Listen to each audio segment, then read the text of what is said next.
Senator Ramon Bong Revilla Jr. will lead the chamber. Our most gracious Heavenly Father, we honor you as we gather today in this. Cover us, Lord, with your love and wisdom, and under your wings we will find refuge. Ama, sadyang napakabigat po ng dinaraanan ng aming bansa at ng buong mundo. The COVID-19 pandemic has hit us very hard, especially those most vulnerable. Kaya't sa pagtalakay po namin ng napakahalagang legislasyon ngayon, pastulin niyo kami tungo sa tamang direksyon upang matulungan ang aming bayan, hindi lamang upang makabangon at makapagsimulang muli, kundi upang makapamuhay ng matiwasay sa pagpasok ng tinatawag naming normal. I pray that we fix our eyes and our hearts on you with humility.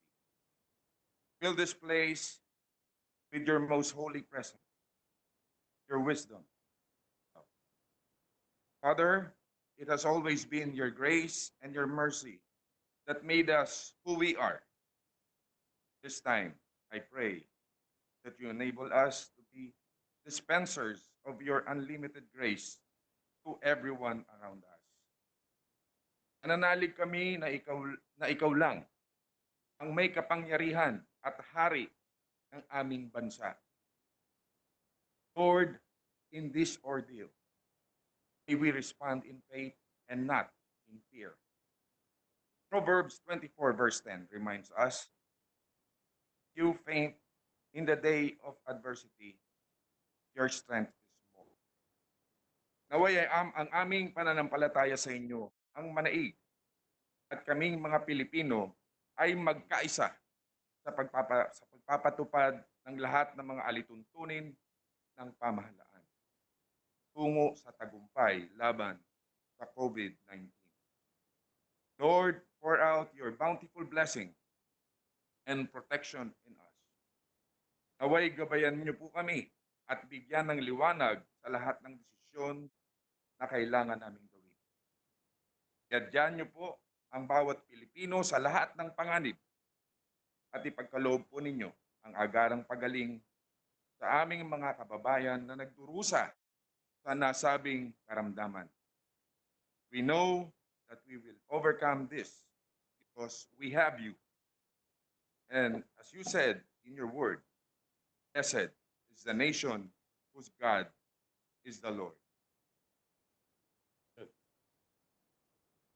So remain standing for the singing of the Philippine National Anthem.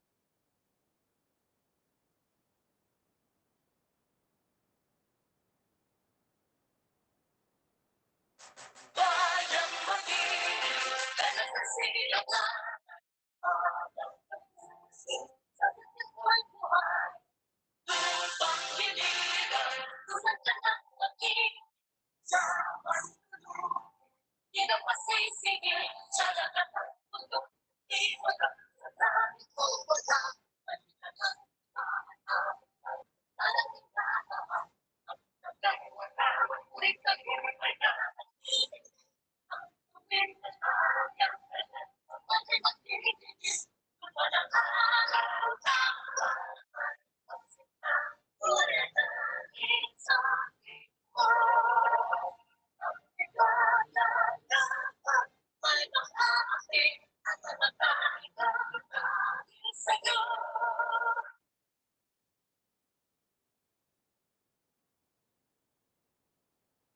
The Secretary will please call the roll. Can they hear me now? Members, the Honorable I Senator should not be heard. Angara, Binay,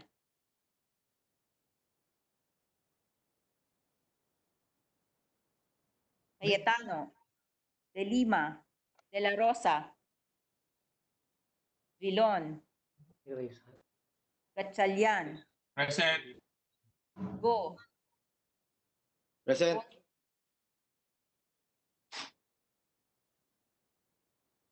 Ontiveros, Oh, Lacson,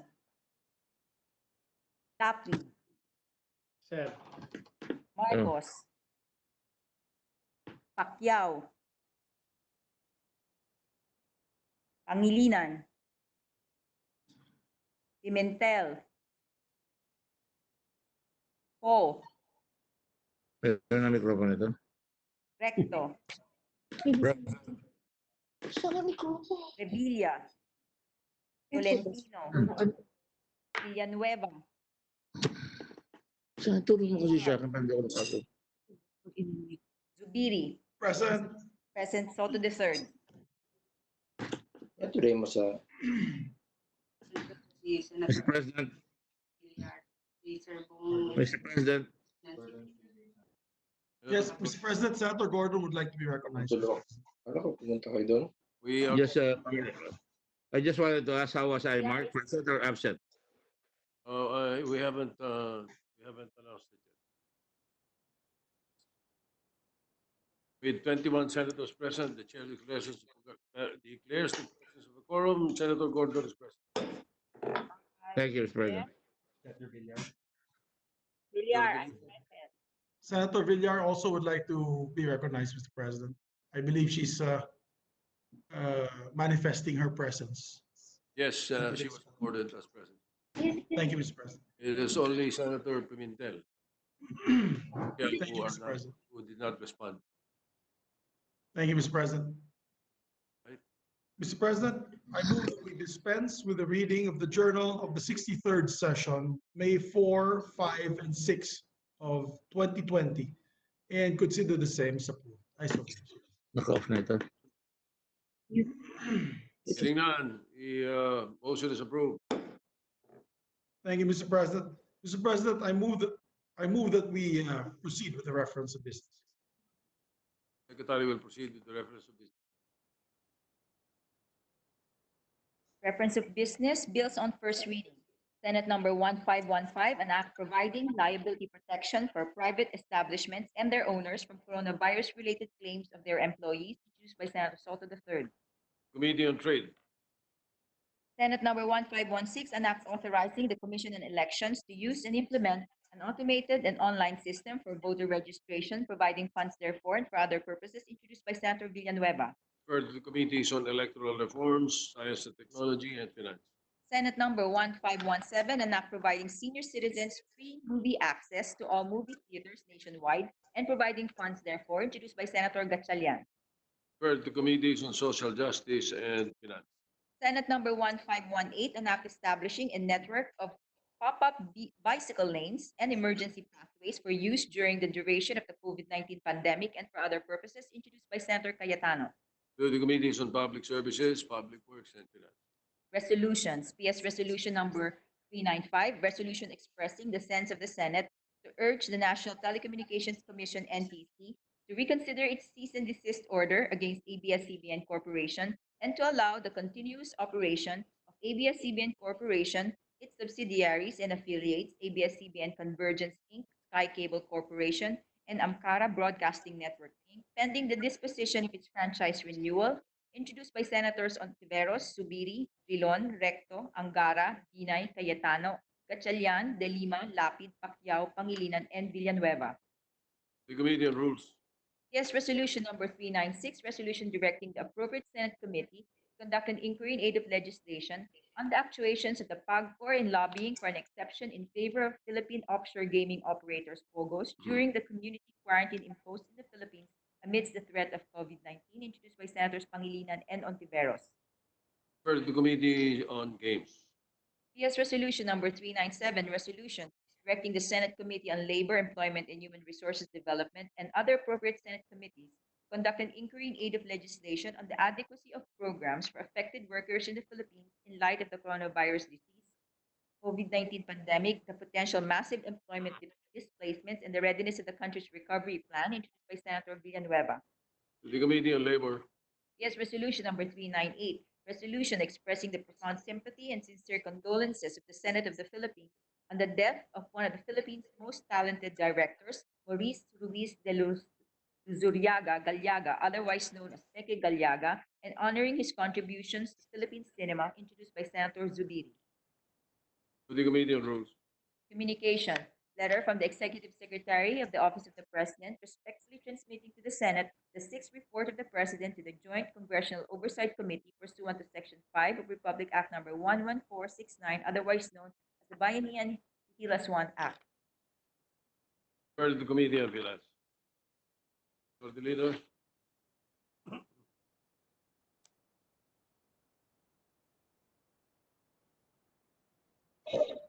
Thank you, Mr. President. In our agenda for today, we have a short agenda. We have two Senate resolutions to tackle and one amendment of a measure, as well as interpellation on one bill and a few sponsorships, Mr. President. If we may be allowed to tackle these resolutions first, Mr. President, with the permission of the body. Mr. President, I move that we consider PS Resolution number 359 and ask the Secretary to read the title of the measure. 359. You mean 395, sorry. 395, Mr. President. My apologies. Secretary will read the motion. Any objection? Hearing none, consideration is in order. The Secretary will read the title of the measure.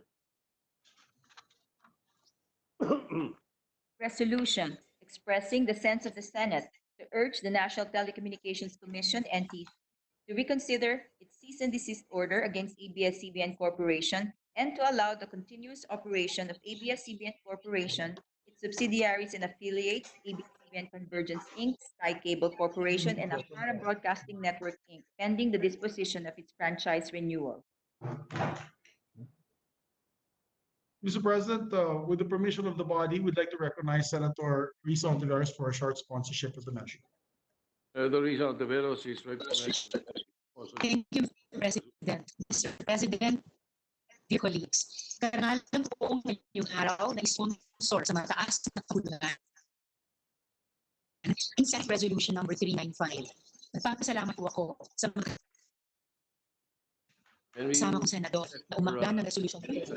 At ang isa, yes, Mr. President. Please check your internet connection. You are. Oh, You're coming in garbled, Risa. will do, Mr. President, ang Mr. Majority Leader. Okay na ba? If you wish, Madam Senator, if your connection is a bit garbled, you may want to submit your speech to the Secretariat, unless you can give it now. Yes, Mr. Majority Leader, Mr. President, I believe I can deliver it now. Okay. Thank you, Mr. President, dear colleagues. Karanalan ko po yung araw na sponsor sa Senate Resolution number 395. Salamat po sa mga kasama kong senador. Makna ng resolution nito at nakikiisa sa panawagan na himukin ang National Telecommunications Commission na i-atras ang cease and desist order laban sa ABS-CBN at ang kanyang mga subsidiaries at affiliates. Hayaan ko na usapon ang mga legal na usapin hinggil sa pagpapatuloy ng operasyon ng ABS-CBN. I don't want to preempt the courts or even the House, which is currently deliberating on the network franchise bill. But there is a specific message that I want to express today. We are in the middle of an unprecedented pandemic. Hinangkat natin ang pinakamalaking krisis pang kalusugan ng ating buhay. Isa sa pinakamahalagang sandata sa gitna ng ganitong hamon ay kaalaman. Access to accurate and up-to-date information is absolutely crucial in ensuring that the public is a partner in the health and enhancing community measures. We have eliminating fear of the unknown and disseminating potentially life-giving information in real time. Sa mga liblib na lugar ng ating bansa, ang ABS-CBN lang ang mapagbubuhay ng impormasyon ng ating mga kababayan. Cutting off the source of information. It's still timed at best, dangerous at worst. At hindi lang mahalaga na mayroong access to information. Mahalaga ng impormasyon na ay tuloy mula sa lawa ng malayang pamamahayag. free press holds public officials accountable and helps ensure transparency in government processes. Lubha itong mahalaga, lalo na ngayon na mabilisan ang mga desisyon at literal na buhay ang nakataya. Press also corrects disinformation and misinformation. Fake news is best fought in the marketplace of ideas, where access to information is not restricted, and the public is given the right to choose its best source of information. Ako'y naniniwala na ang mga batayang prinsipyong ito, access to information, malaya pamahayag, ay hindi lang mahalaga sa panahon ng pandemya, ito ay haligi ng isang matibay na demokrasya. Habang ang POGO na di naman essential industry ay pilit binubuksan na bilyong-bilyong tax ang di pa binabayaran, ang ABS-CBN na araw-araw nangangalat ng balita, personal na pupunta sa mga LGU, hospital at testing centers, nagsisibing boses para maimatik ang hinaing ng taong bayan sa gobyerno at higit sa lahat, sinisikap na maituloy ang broadcast operation kahit sariling kalusugan na nasa panganib ay pinapasara. Kaisa ng libo-libong empleyado ng ABS-CBN na may ituturing na din ng frontliners na nangangambang mawala ng trabaho sa gitna ng napintong krisis pang-ekonomiya, bit-bit ang init ng mamamayang Pilipino na naging bahagi na ng buhay ng ABS-CBN, isinusulong ko po ang resolusyong ito. Maraming pong salamat, Mr. President. Thank you, Mr. President. Mr. President, may we request the lady senator to also submit her speech due to technical difficulties. Not all of us were able to get some of the. Yes, that is what we were saying at the start of our teleconferencing mode, that we please check our internet connection. We do not encounter such a problem, but we can, as you said, either we can ask Senator Riveros to submit her sponsorship speech, and then thereafter, anyway, the resolution is self-explanatory. Senator Lacson, you were asking for the Thank you, floor. Mr. President. Will do. I was just about to clarify, Mr. President, if there's something wrong with the internet speed here in the session hall, or it is the internet speed of Senator Pia and her, wherever she is right now, Mr. President. According to the Secretariat, there is no problem as far as we're. Thank you for the clarification, Mr. President. Thank you, Mr. President. No, Mr. but President, actually, this is a simple resolution, just a reiteration of Senate Resolution number 40 that we passed prior to the break of, I believe it was the first week of March. So there are being no committee or individual amendments, as well as interpellations. I move that we adopt proposed Senate Resolution number 395. I so move, Mr. President. All right, Mr. President, dear colleagues, before we act on the motions, Senator Lacson is recognized. yes, Mr. President, just so it is clear, the resolution up for adoption is only a sense of the Senate. That's It is correct, not Mr. in any President. way, or it does not in any way intend to preempt the House of Representatives or contravene the constitutional provision in this regard, Mr. President, particularly Article 6, Section 24, which says all appropriation, revenue, or tariff bills, bills authorizing increase of public debt, bills of local application, and private bills shall originate exclusively in the House of Representatives, but the Senate may propose or concur with amendment, Mr. President. Oh, So we are merely expressing the sense of the Senate. That is just the intention, Mr. President. That's correct. That's Mr. correct, President. Mr. President. That is absolutely correct, Mr. President. Similar to what we passed a month ago. Another point, Mr. President, there is a pending petition in the Supreme Court. And what happens if we adopt this resolution while a petition filed by ABS-CBN is already pending in the Supreme Court, Mr. President? Are we not unnecessarily influencing the Supreme Court? Mr. President, if you read the title of the measure, being one of the co-authors, no, there are 13 co-authors of this measure.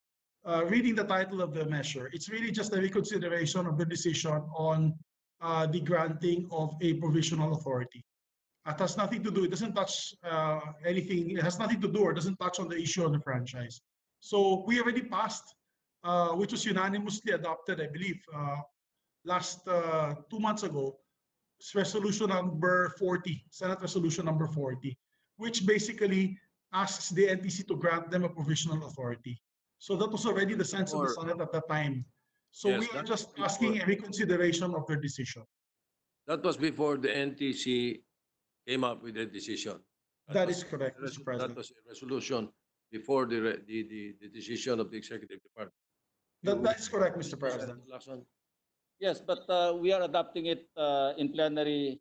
It is proposed to be adopted in plenary now, Mr. President.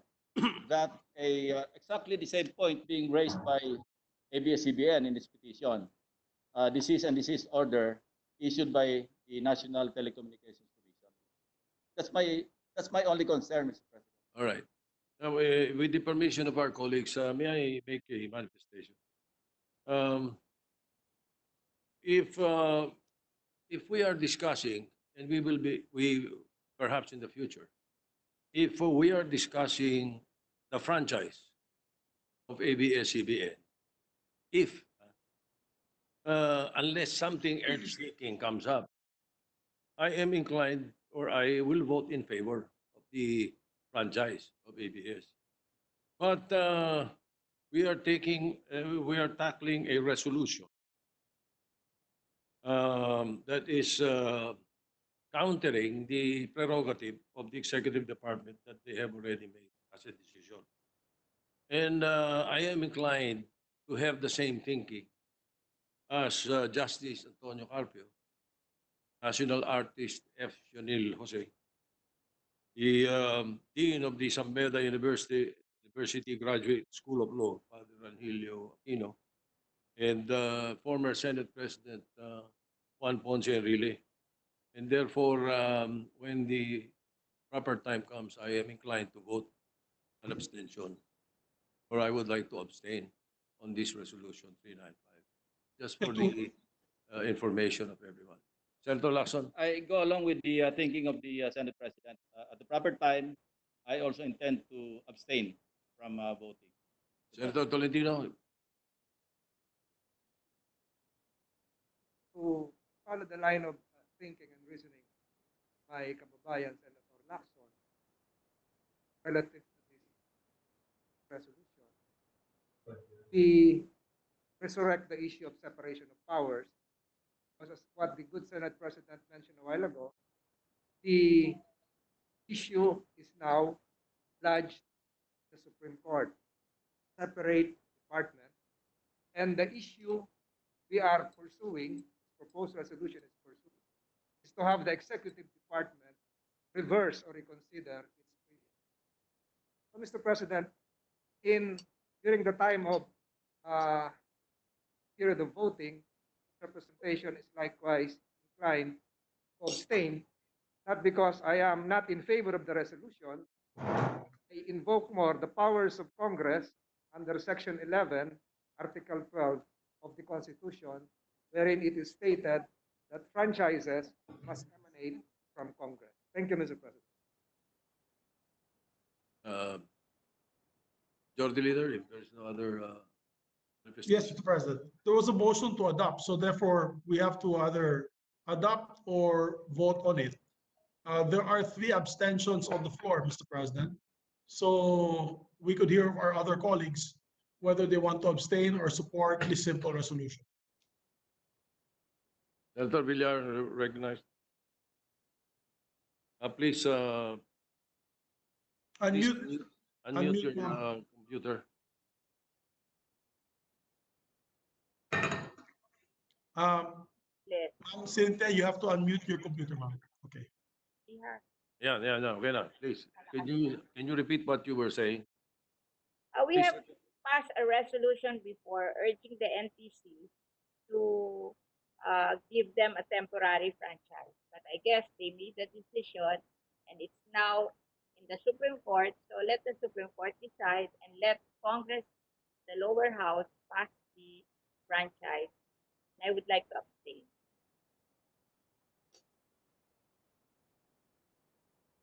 Dinig ba? Mr. President, Senator Amy Marcos would like to be recognized. Senator, Thank you very much. Amy Thank you Marcos. very much, Mr. President, Majority Leader. I would, for the same reasons as Senator Villar, would like to abstain, please. Senator Bato, Mr. De La Rosa. President, would like to be recognized. Senator De La Rosa.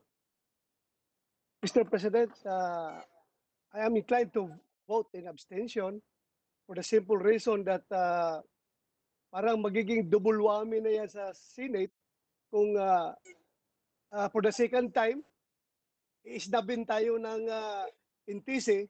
So, abstain ako, Mr. President. So you're manifesting an abstention also. Yes, Senator Mr. President. Bongo, you're recognized. Abstain po ako. I will stick with the previous resolution.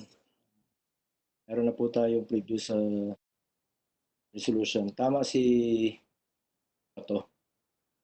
Ngayon, nasa executive niya, nasa kongreso na rin po ang bola.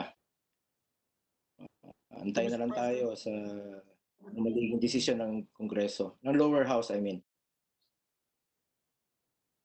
So, Mr. President, with that, there are recorded abstentions are Senator Villar, Senator Marcos, Senator De La Rosa, Senator Bongo, yourself, the Senate President, and Senator Same here, Pili. Mr. Sorry, the floor. Senator Revilla is recognized. Also abstain, Mr. President. For the same reason. Dahil paubayan na po natin yan sa lower house. The ball now is in the lower house. So, I abstain, Mr. President. 8 abstentions. Including Senator Tolentino, yes. 8 abstentions already. Is that the correct count? 8. All right. Senator Pia is also wants to be Any recognized. other? Senator Gordon is recognized. I'm on the order here, but I'd like to say that I'm in support of the resolution. I'm not abstaining. We have to make a decision on the basis of principle, and I would like to support the resolution. Okay. Any other manifestation? Senator Any- Cayetano would like to, Mr. President, Senator Cayetano would like to be recognized. Senator Pia Cayetano is recognized. Thank you, Mr. President. Mr. President, I have the unique position of being the sister of the Speaker of the House. So I am quite privy of the position of the House of Representatives, including the Speaker, which has actually been made public. And the only reason I signed this resolution, in fact, I put under my signature on the resolution that we filed, I think it was on Thursday, I think that was May 7, I put there simply reiterating Senate Resolution number 344, which I believe majority or all of us, at least majority, but probably all of us signed on early March. I think it was March 3 or March 4. So that is resolution number 344. So I simply signed that as an expression of reiterating that Senate resolution. But meanwhile, probably it happened on the same day, but at the time that I affixed my signature to that resolution, we received the information that the ABS filed the case, no? So the case is now in court. And as a lawyer, my personal conviction has always been, despite having disagreed many times with the Supreme Court, I do my best to refrain from expressing my views once it is already in the court. In any case, the original Senate Resolution 344 already expressed my view, which includes the majority and if not all of the senators on allowing that provisional authority to be granted and allowing Congress to do their job. And again, that job starts with the House of Representatives. So that is my position, Mr. President. So to that extent, for the sake of consistency, I believe I should withdraw my signature because it would not be consistent that I authored it and then I will now abstain. But that is just a technicality because my position does not change. My position to show the sense of the Senate remains the same, but now that it is in court, I choose to refrain from making comments about it. Thank you. All right. Thank you, Senator Cayetano. Therefore, 9 abstentions. Mr. President, Another manifestation? Any objection? Chair hears none. Senate Resolution 395 is adopted. Thank you, Mr. President. Mr. President, Senator Manny Pacquiao, I believe, and Senator Pangilinan would like to be recognized. Senator Manny In that Pacquiao, sir. order. President. Yes, Mr. President. Good afternoon, my colleagues. I support the resolution, Mr. President, because I think what I believe, Mr. President, is this is a fair trials or judgment for the ABS-CBN. While they, I think, while the renewal of their franchise is pending in the lower house, they should have the NTC should give a provisional authority to air while the pending renewal process in the Congress. Same thing with may mga nangyayari na kasi dati in the past na binigyan nila ng provisional authority kung like CBCP, binigyan nila ng provisional authority while the renewal process is pending in the lower house. Ngayon pagka hindi natin sila binigyan ng ganong provision o authority, parang magkaroon kasi ng bias.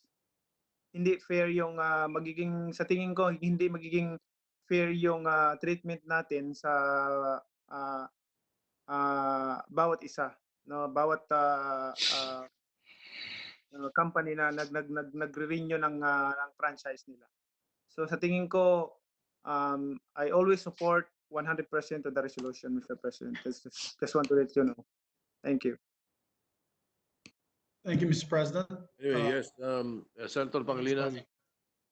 Yes, thank you, Mr. President. Thank you, Majority Leader. I just wanted to manifest that we support the resolution. There have been instances in the past, despite the fact that a case had been filed before the Supreme Court on matters of national concern or national interest or public interest, that the Senate of the Philippines took on a position and approved resolutions. If I recall correctly, in 2006, for example, the Senate of the Philippines passed a resolution condemning and the sense of the Senate that EO 464 was illegal. If you will recall, EO 464 was President Arroyo's executive order that prohibited executive officials from appearing before Congress.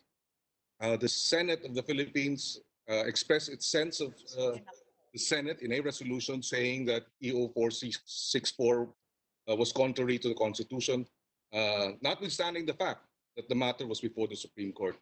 In another incident or another situation, the declaration of a state of emergency by President Arroyo, also in 2006. It was a sense of the Senate resolution, despite the fact that the case was brought before the Supreme Court, the arrest of columnist Randy David and the raid on the Daily Tribune undertaken in 2006, the Senate, in a resolution, adopted, declared, or at least expressed its sense that the arrest of Randy David and the raid on the Daily Tribune was unconstitutional and unlawful. For that, Mr. President, I believe there has been past incidents or there has been precedents when, despite the fact that a matter is pending before the Supreme Court, the Senate of the Philippines has expressed its sense by way of adopting resolutions. That's why in this sense, I believe this is a matter of public interest, and therefore I support the resolution. Thank you. All right, Majority Leader. Thank you, Mr. President. I believe Senator Risa would like to also be recognized. Senator Ontiveros, recognized. Thank you, Mr. President, and thank you, dear colleagues, for the approval of the resolution, including to the good gentleman from Zambales for joining as author, and the good gentleman from General Santos for affirming the resolution. I'd also like to make it a record that definitely there was no intent to preempt the House. In fact, the spirit of the resolution is to uphold the prerogative of the House. Ang NC po target itong appeal na ito for reconsideration. And as Senator Pangilinan was saying, this is not the first time that the Senate adopted a resolution on a question already before the Supreme Court. Just to add another example, the Senate adopted a resolution saying that the Senate should be involved in the withdrawal of treaties, while that question is pending before the Supreme Court. So once again, dear colleagues and Mr. President, maraming salamat po. Mr. President, I believe Senator Angara would like to also be recognized, Mr. President. Before that, may we again repeat our appeal to Senator Ontiveros to check her internet connection because it's the only connection that is not. Yes. Yeah, I think the service provider should be, unless it's the NTC who's looking at the the internet connection of Senator Ontiveros. But please. I'm afraid I cannot blame Mr. President. I will work. Change your service provider or join us here in Senate so that we can really listen to what you say. Thank you, so Mr. President. The other one? Mr. President, Senator Angara would like to be Actually, the Senate President read my mind, Mr. President. I was going to say, isama na niya sa resolution niya yung NTC kasi masama yung internet connection ni Senator Risa. Anyway, congratulations, Senator Risa. All right, thank you. Thank you, Mr. President. Mr. President, the next resolution I think would be a bit less controversial. It's a resolution that I authored and would like to ask the support of our colleagues for this.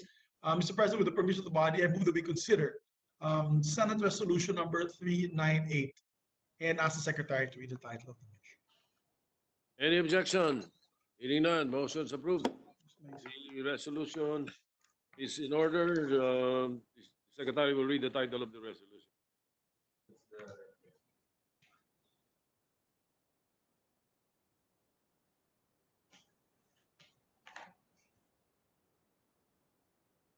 Found sympathy and sincere condolences of the Senate of the Philippines on the death of one of the Philippines' most talented directors, Maurice Ruiz Luzuriaga Galyaga, otherwise known as Peke Galyaga, and honoring his contributions to the Philippine cinema. Mr. President, if I may be recognized, just for a short sponsorship of the measure. Mr. President, I've known Mr. Peke Galyaga for quite a long time as a great director. And also, personally, I've known him for a while, being a kababayan of my father in Negros Occidental and Bacolod. He's a fellow Ilonggo, Mr. President. And while he was semi-retired from the film industry, he was able to harness many of the artists in Bacolod and in Negros in that region of their talent. And he really trained them, harnessed many of these artists to become what they are now. And it's a great loss to the film industry, Philippine cinema, with the death of this quite a, I'd say, an incredible man with so much ideas for the film industry. When he did Oro Plata Mata, it was groundbreaking, Mr. President. That's the word I was looking for. Such a groundbreaking director at this time. And Mr. President, I had my short sponsorship by recognizing Mr. President. Senator Amy Marcos would also like to be recognized. Senator Amy Marcos is recognized.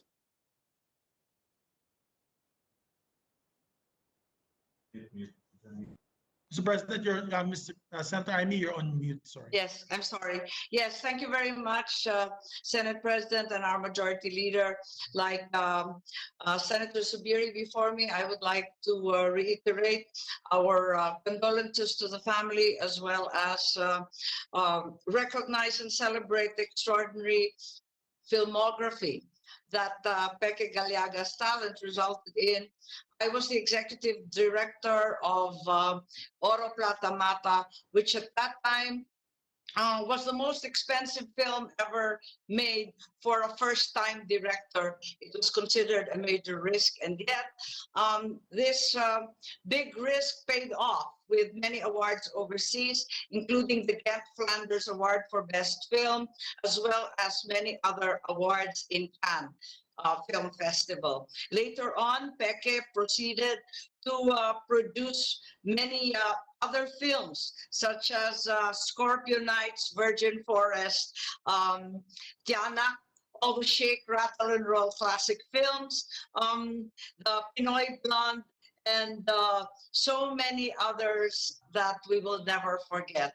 So with that, he also became a leader in regional filmmaking and in the unique Visayan Bacolod cineast world. So we mourn his loss as well as we celebrate his legacy. Thank you. Thank you, Mr. President. Truly, Sir Peque Gallaga was a visionary, and many of his films are favorite films of the public. He started the Shake, Rattle, and Roll movies, which actually went up to, I think, 12 movies all in all. But he started the first few Shake, Rattle, and Roll movies, and the favorite of Senator Gatchalian, which is Scorpio Nights, and many others. So, Mr. President, Mr. President, I thought he wasn't listening, Mr. President. He actually was listening. Mr. President, I move that we adopt. President, in Yes, addition, Mr. President. Senator May we Bong recognize Revilla. Senator Pangilinan? Senator Bong Revilla is recognized. Senator Bong Revilla, I'm sorry. yes, Mr. President, may I manifest my intention to be made co-author of the resolution. Naglulugsa po tayo kasama ang buong industriya ng pelikulang Pilipino sa pagpanaw ng isang institusyon sa larangan ng sining, si Direk Peque Gallaga. Taimtim po ang dasal at pakikiramay namin pong lahat para sa kanya, ng mga taga-industriya, at napakapalad ko po, Ginoong Pangulo, at siya po'y nakasama ko at ako'y dinirect niya sa pelikulang Dugo ng Panday. He's a very good director, Mr. President, at napakalaki po ang naitulong niya sa aking career simula pa noon. At kaya po nung nabalitaan po namin yung pagpanaw ni Direk Peque, talaga pong dumugo ang puso ng bawat isa sa amin dahil siya po yung napakagaling na direktor, napakabuting kaibigan, at siya po sinasaluduhan naming lahat. Kaya sa ating pong kaibigan, Direk Peque Gallaga, mahal po namin kayo. Thank you, Direk Peque. Thank you, Mr. President. Okay. Majority Leader. Thank you, Mr. President. Mr. President, once again, we give our sincere sympathy and condolences to the family of Sir Peque Gallaga. With that, Mr. President, I move that we approve the Senate Resolution number 3 and adopt Senate Resolution number 398. I so move. 398. Subject to style. Subject to style, Mr. President. All right. A motion to adopt PS Resolution 398, subject to style. Any objection? Hearing none. 398 is adopted. And Mr. President, to add also that if all members can be made co-authors of the measure. Mr. President. Manifestation of the Senate, of the Majority Leader is recorded. Thank you, Mr. President. Mr. President, we have bills for amendment. We'd like to ask Senator Richard Gordon if he's ready for sponsoring Senate Bill number 1354. Are you okay, Senator Gordon? I'm okay. Senator Gordon, Mr. President. Thank you, Mr. President. If I may be allowed to speak. Yes. I would like to propose the following amendments, Mr. President. On page 2, delete lines 7 to 16, and on line 17, delete the word further. Period. Mr. President, with the permission of Senator Gordon, I'll just make the proper motion, Mr. President, to open the period of amendments.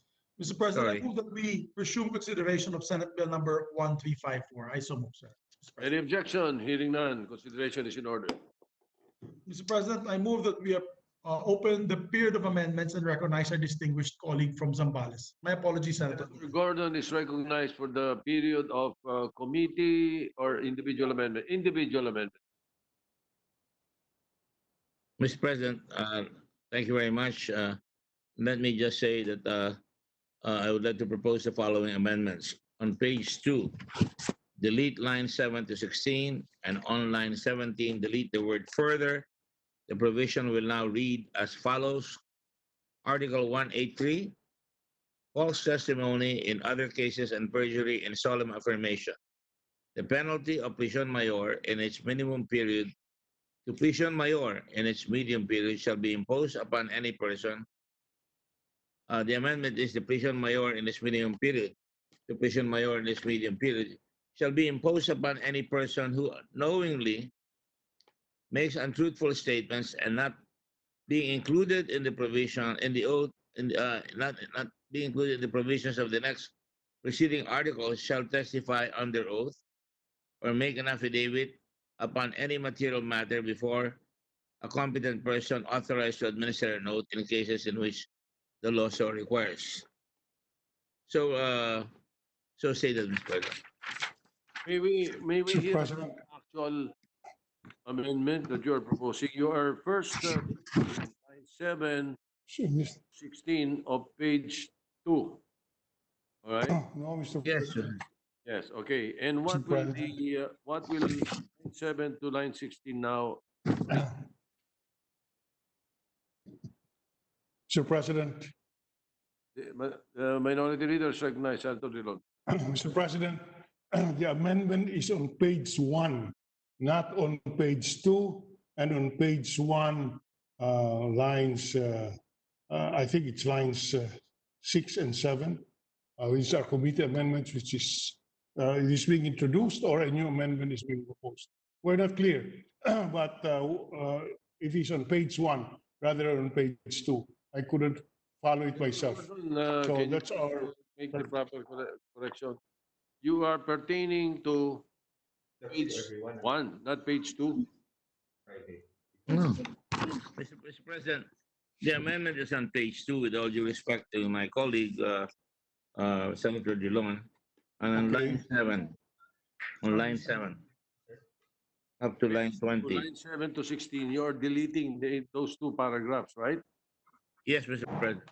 And then what are you replacing it with? Nothing, Mr. President. We're deleting it Nothing. Therefore, because the imputation of a crime is hereby deleted, Mr. President, by implication.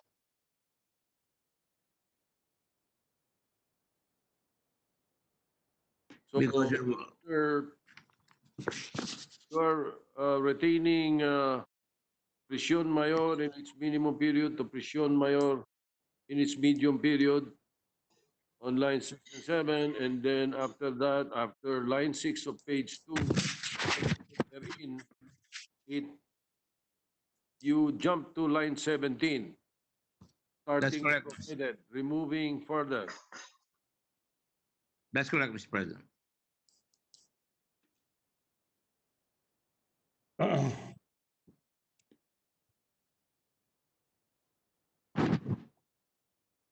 All right.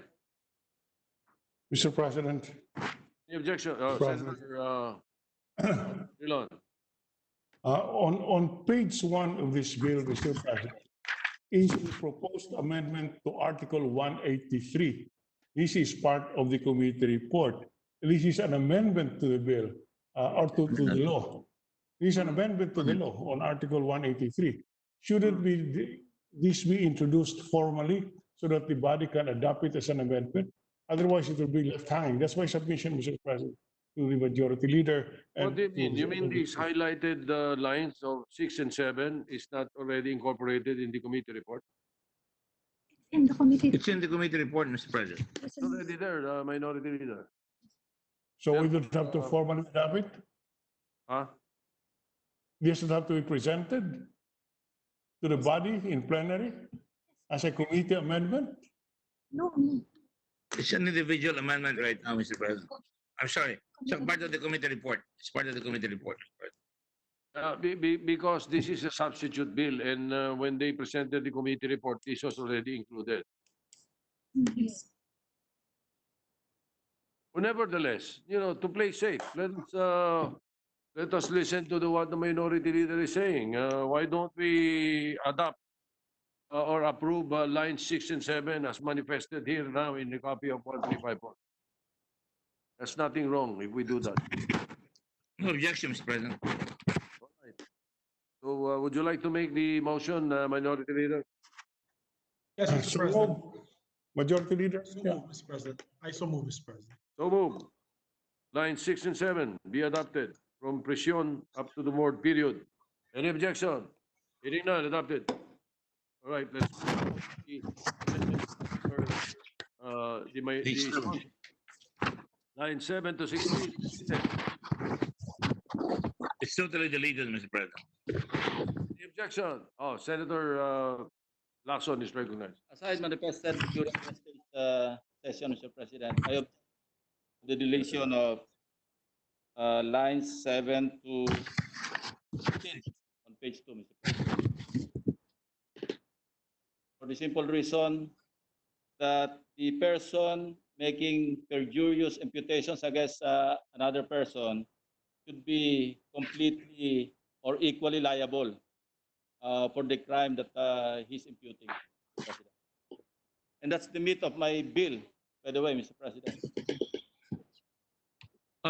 Yes, Mr. President, I agree with I respect Senator Laxa's remarks, but I would like to say that the penalty has been increased, Mr. President, uniformly by 2 degrees, and this will obviate the possibility of having to compute because right away anybody who commits an offense of perjury will now be subjected to prison mayor in its minimum period to prison mayor in its medium period or 6 years and 1 day to 10 years. I believe that is already sufficient to deter the crime of perjury, Mr. President. And of course, I would like to say that I firmly understand the position, but I'm afraid this is my own position, Mr. President, and it's up to the body to whether accept or what, Mr. President.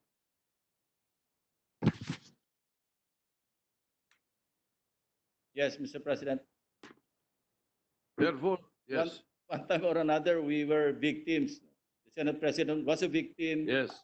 And probably some other colleagues were victims of malicious and perjurious accusations, Mr. President. So I reiterate my objection. I respect that a lot of our colleagues have been victimized, probably myself, Mr. President, but I believe the increase of the penalty to 6 years or to 6 years and 1 day to 10 years, I think obviates or hopefully suits the offended folks, Mr. President. Senator Drilon is recognized. Thank you. Thank you, Mr. President.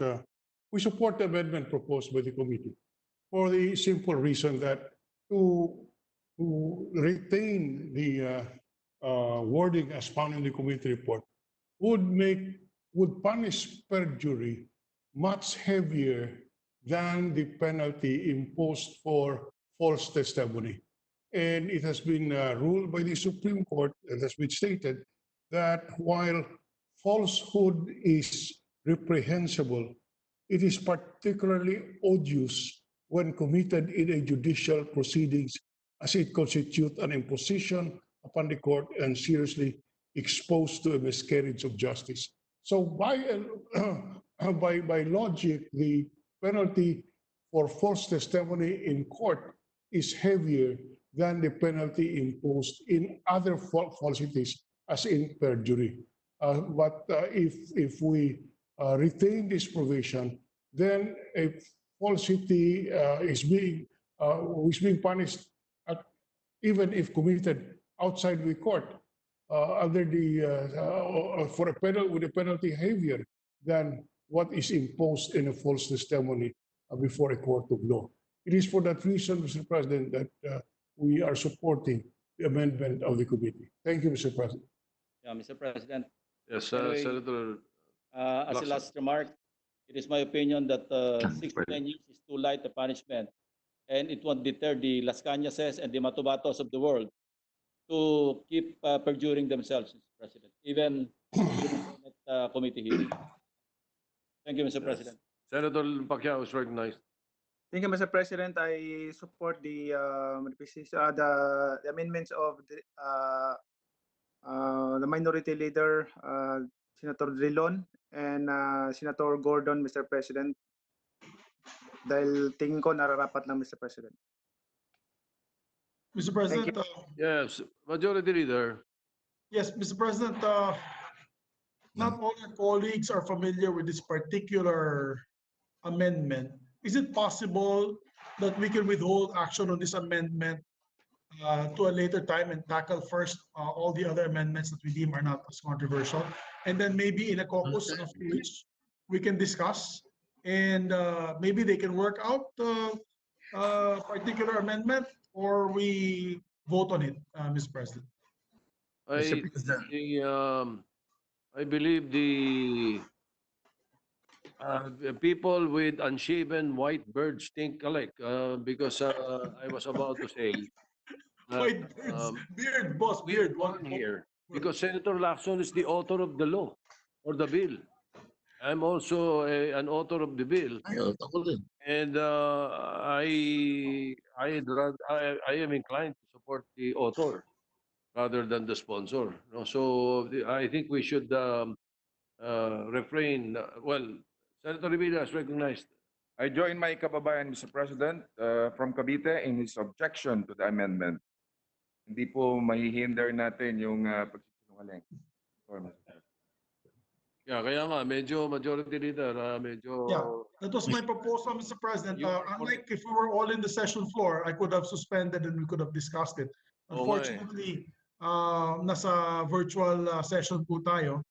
Maybe it's possible, Mr. President, that we can tackle the other amendments first with the permission of the sponsor, and then we can go on caucus for a short while, virtual caucus, discuss there, and then come back to that particular amendment with the permission of the sponsor. President, if I may. Senator Gordon, Mr. President.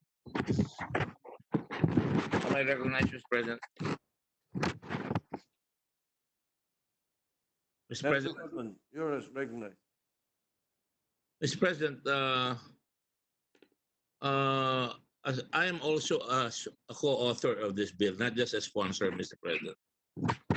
And when this was placed before the committee, out of respect to those who felt very unjustly harassed and prosecuted in the past, I thought it might be better to put it in the committee on the floor.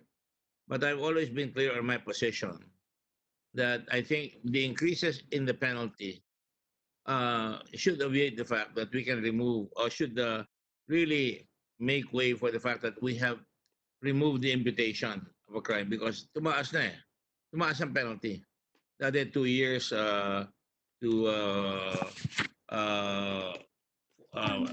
years and 4 months, Mr. President.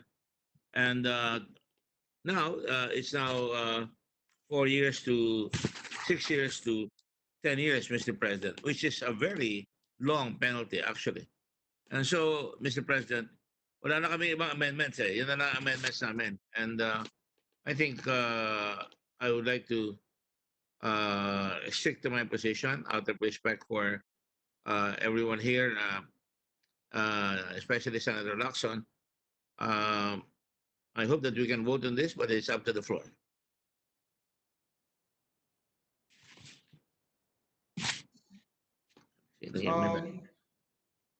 What's the pleasure, Mr. President, of the Senate President?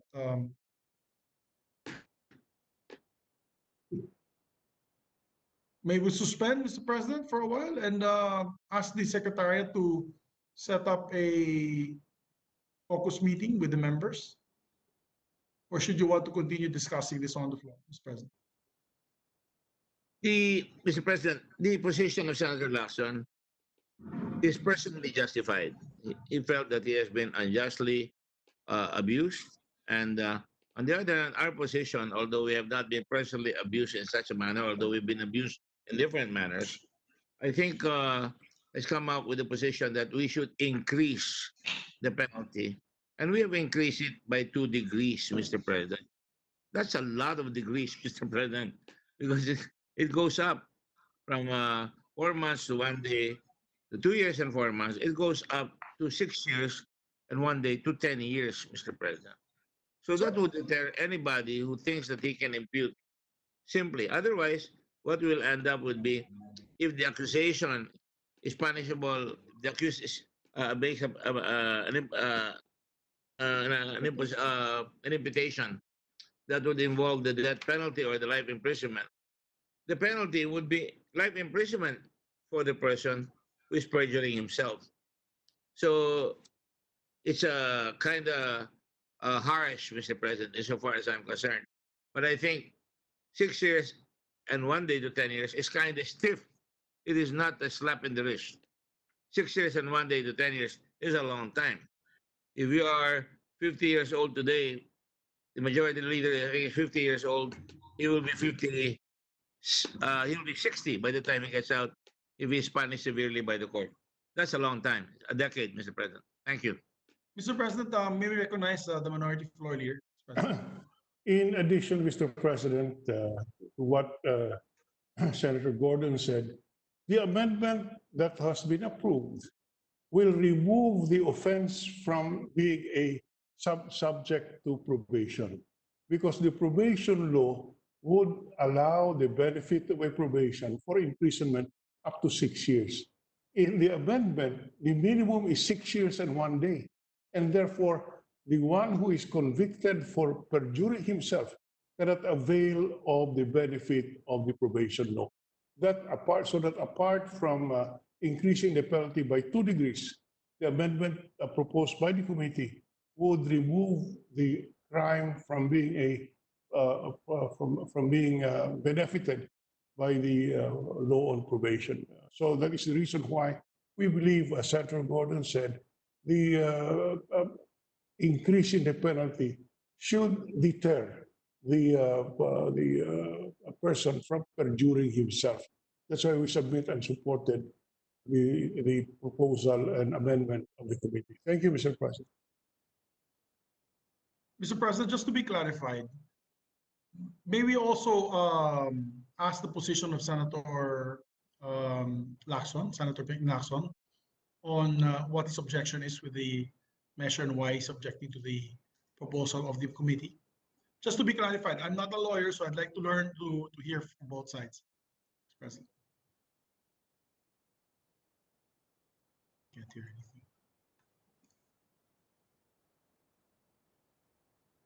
Mr. President, did you hear my appeal? Mr. President? Mr. President? Can you hear me, Mr. President? He's not me or I'm not? Mr. President, could you hear us? We can't hear you, Mr. President.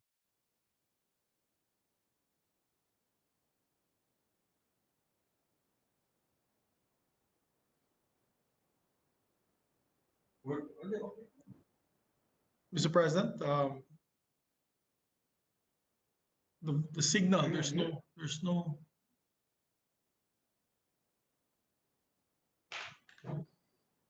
I'm not sure from my colleagues, Mr. President, if they can hear you speaking, because I cannot hear, Mr. President. I don't hear anything also. Mr. President, we don't hear anything. Our members cannot hear from the floor.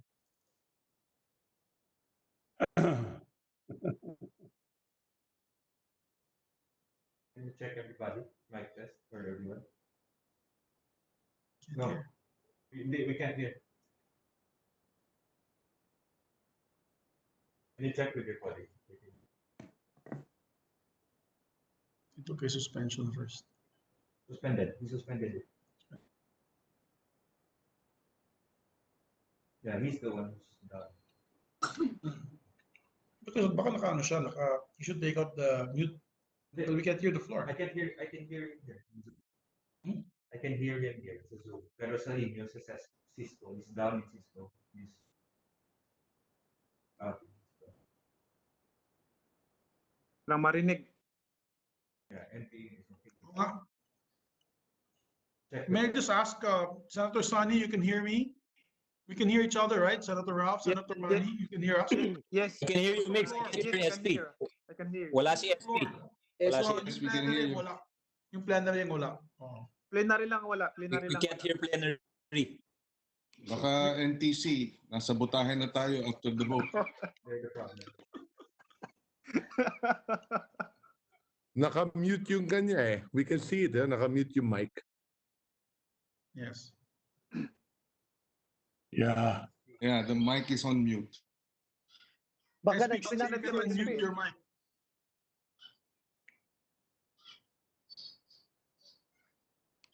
Yeah, it's on mute. Senator Coco, is that you there? Can you please respond verbally? It's you, Yes, Migs. Senator? Yes, Migs. Ah, ikaw. Okay, good. Following the discussion and Okay, okay. Kasi mahirap boss Coco pag staff lang mag-open. We have to really know it's you. yeah, I will fix this in due time. Thank you, thank you.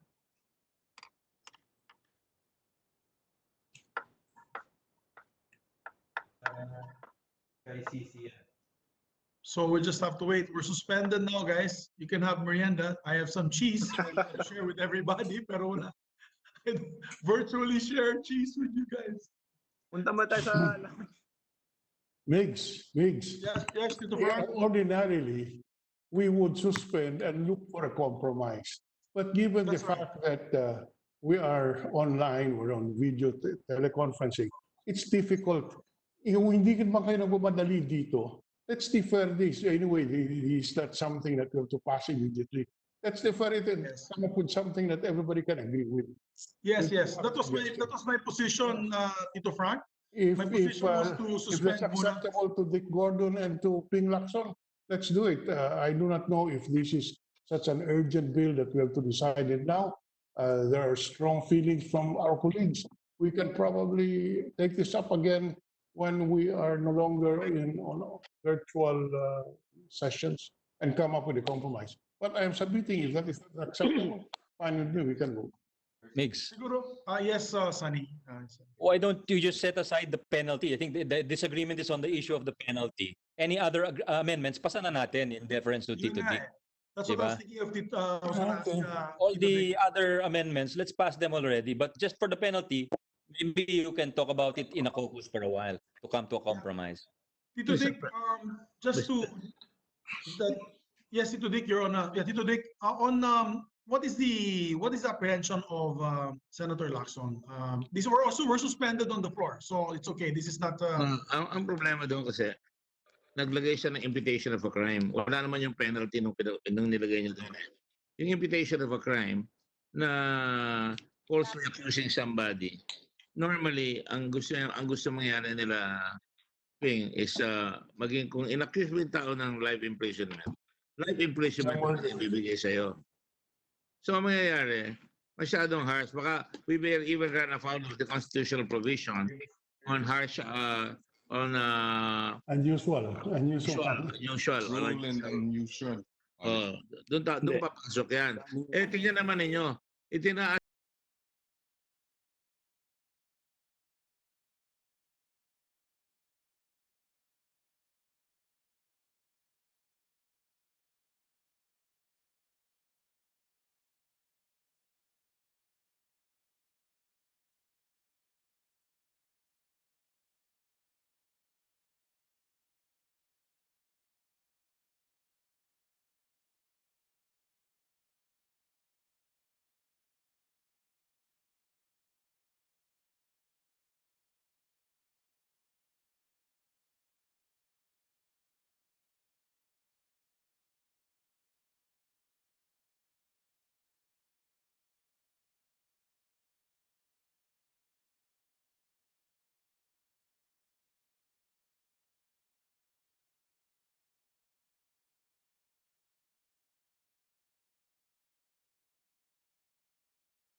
you had the floor.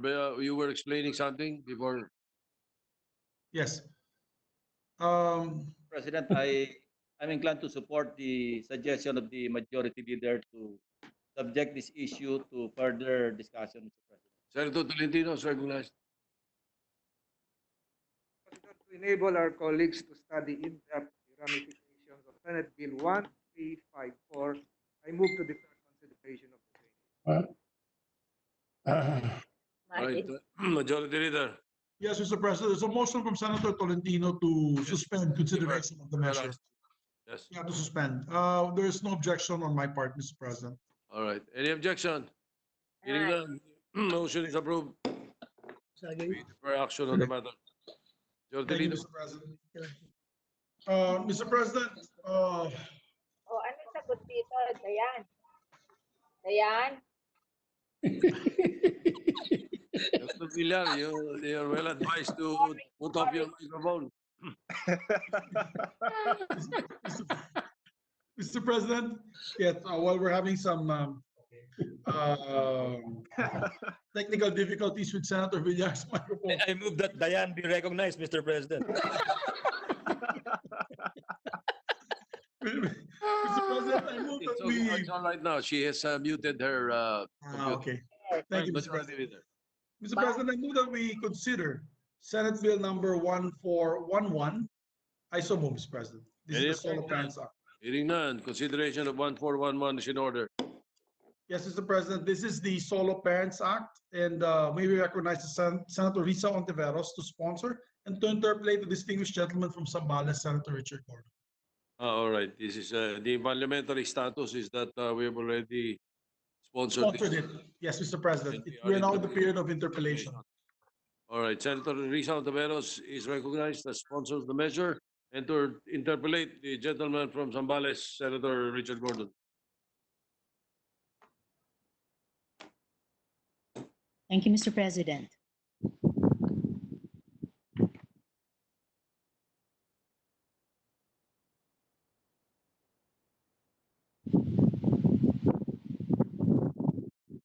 You're recognized, Senator Ontiveros. Senator Gordon, you can interpolate, proceed to interpolate, Mr. President. Please unmute your microphone, Senator Gordon. Senator Senator Gordon, you're recognized. Senator Gordon. Yes. Yeah. Yes, Your Honor. If you will stop scorching my microphone, I'd appreciate it very much. Thank you. Will the gentleman lady yield, please? Yes, Mr. President, gladly. This is a very good bill, and we should tread carefully about it, specifically because last year alone, or in 2018, about 50% of total live births were born out of wedlock. There seems to be a pandemic of what used to be termed as born out of wedlock, but has since begin to be accepted. Maraming live-ins, marriage has slowed down as a social institution. I hope I'm not being, I'm not totalizing the situation, but and the OFW situation has created a lot more people who are who create babies born out of wedlock again, and it has created a lot of deadbeat fathers, Mr. President. And so, Mr. President, isn't this bill about really about vulnerability, Mr. President?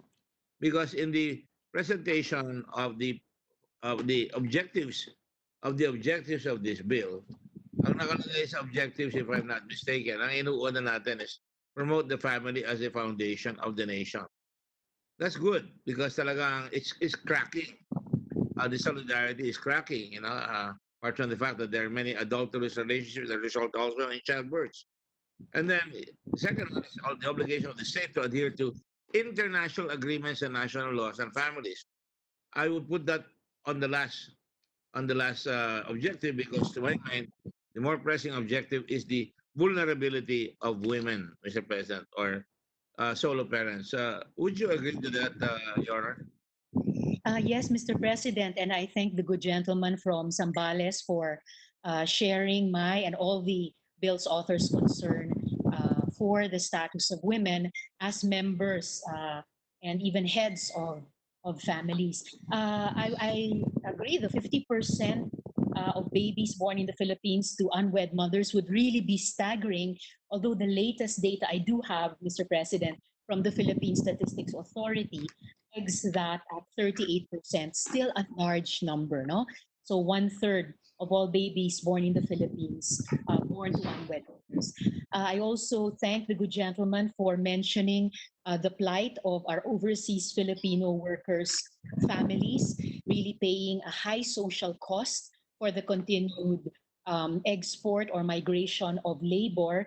And in fact, that's one of the remedies that this bill seeks to provide for de facto solo parents by including in the definition of solo parents the spouses of overseas Filipino workers who have been, especially the middle and low skill level, who have been away for a continuous period of 12 months. So certainly the bill is one of the raft of legislative initiatives of our Senate to strengthen the rights and welfare of the Filipino family, whatever its current shape may be, due to different economic and other factors, in order to put women, men as well, and the children on a stronger footing for the future. Mr. President. Thank you. And of course, you will agree, and I hope you will, that when a woman becomes pregnant and she becomes very, very susceptible to social stigma, to exploitation, further exploitation, and certainly the economic cost of the pregnancy, which she has to undergo by herself and raising a child by herself. And that's why I emphasize the word vulnerability in the declaration of purposes or the policy of the bill. Would you accept an amendment later on to that effect, President?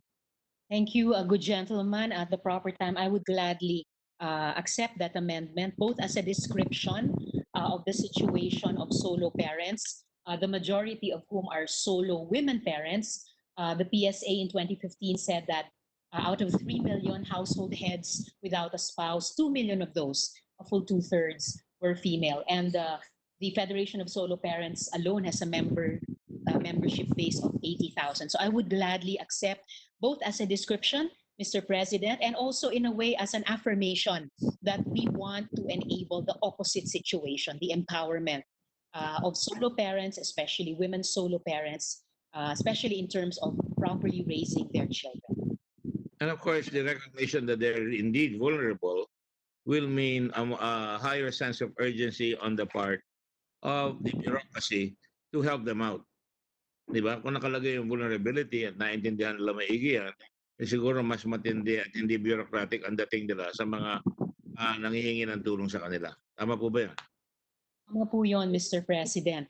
At tama din po yung sinabi ng good gentleman from Zambales kanina na hindi lang sa ating konstitusyon, hindi lang sa ating mga kasalukuyang batas, pati nga sa mga international agreements tungkol sa pamilya, andun din po, binibigyang diin yung obligasyon ng ating Estado na suportahan ang mga pamilya at ang mga magulang ng pamilya. Yes, so thank you, distinguished lady. Let me just go to my next question. When you start talking about women getting pregnant, I noticed that in the highly urbanized areas of the country, the rate of babies born out of wedlock is indeed large. For an example, in the Calabar zone, there are 146,366 births. In National Capital Region, 142,702. And Central Luzon, 102,766.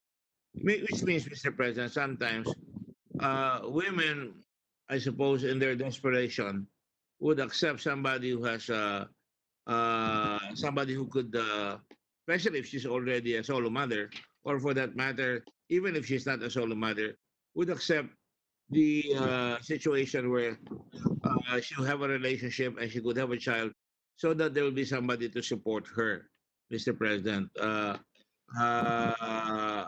Para magkasustento, so to speak, from the father, and if nawalan siya, then the government.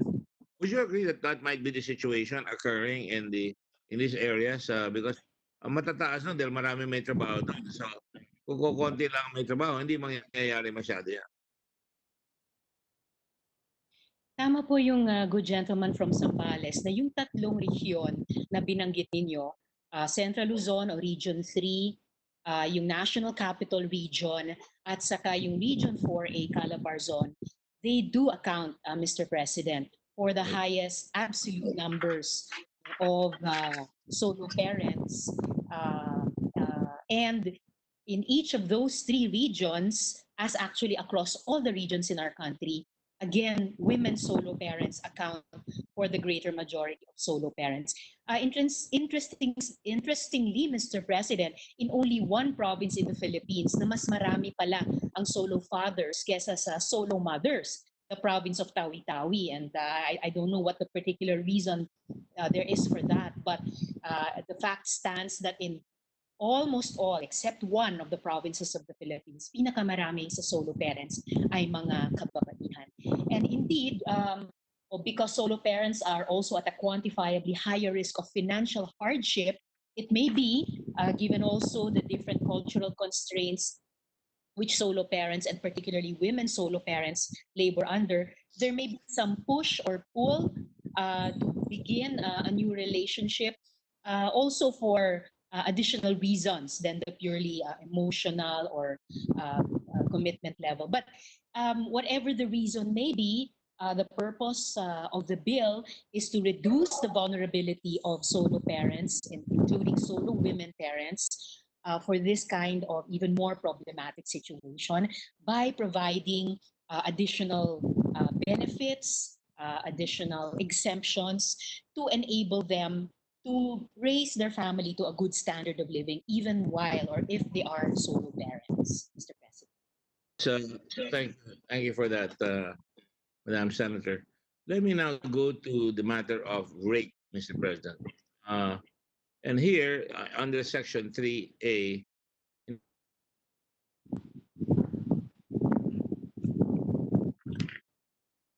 of the following categories.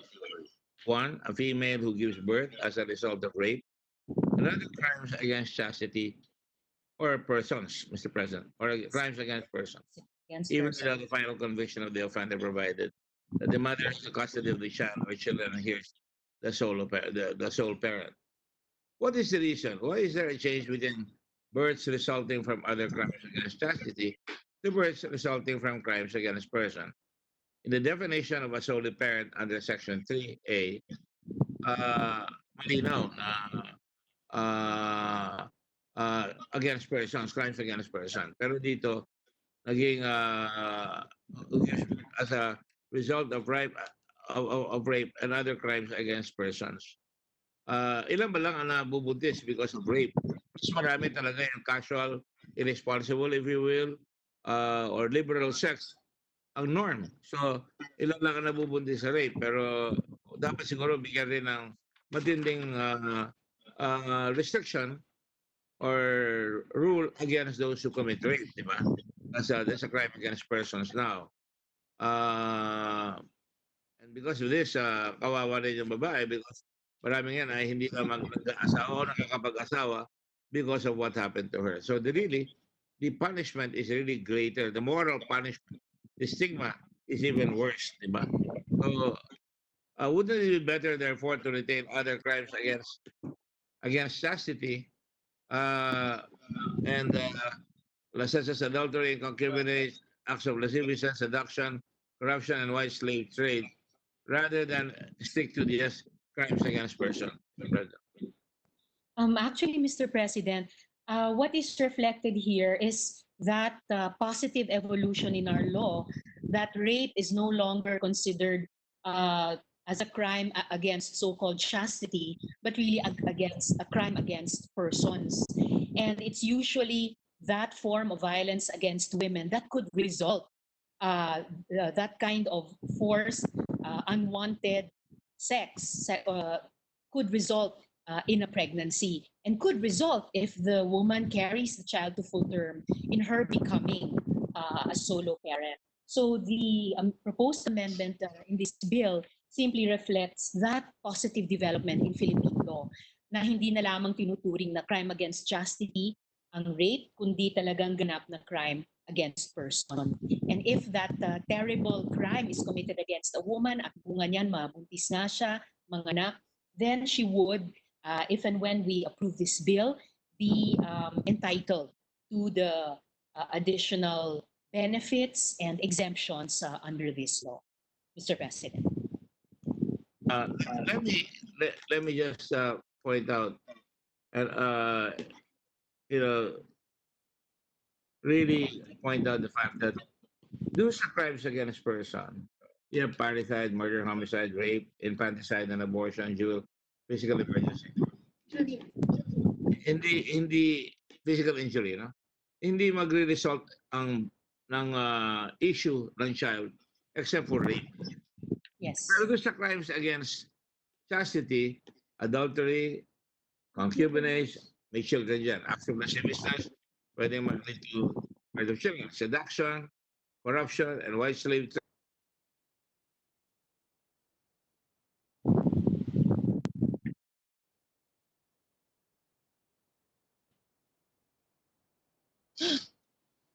Mr. President, I've lost the... I believe Senator Gordon, we lost Senator Gordon, Mr. President, but Senator Risa can proceed Yes. and answer the question.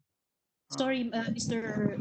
President, Mr. Majority Leader, I missed the last part of the audio question of the good gentleman from Zambales. Would you do me the kindness of reiterating it to me? I also missed what he said. He's actually sorry. offline now, Audio. Mr. President.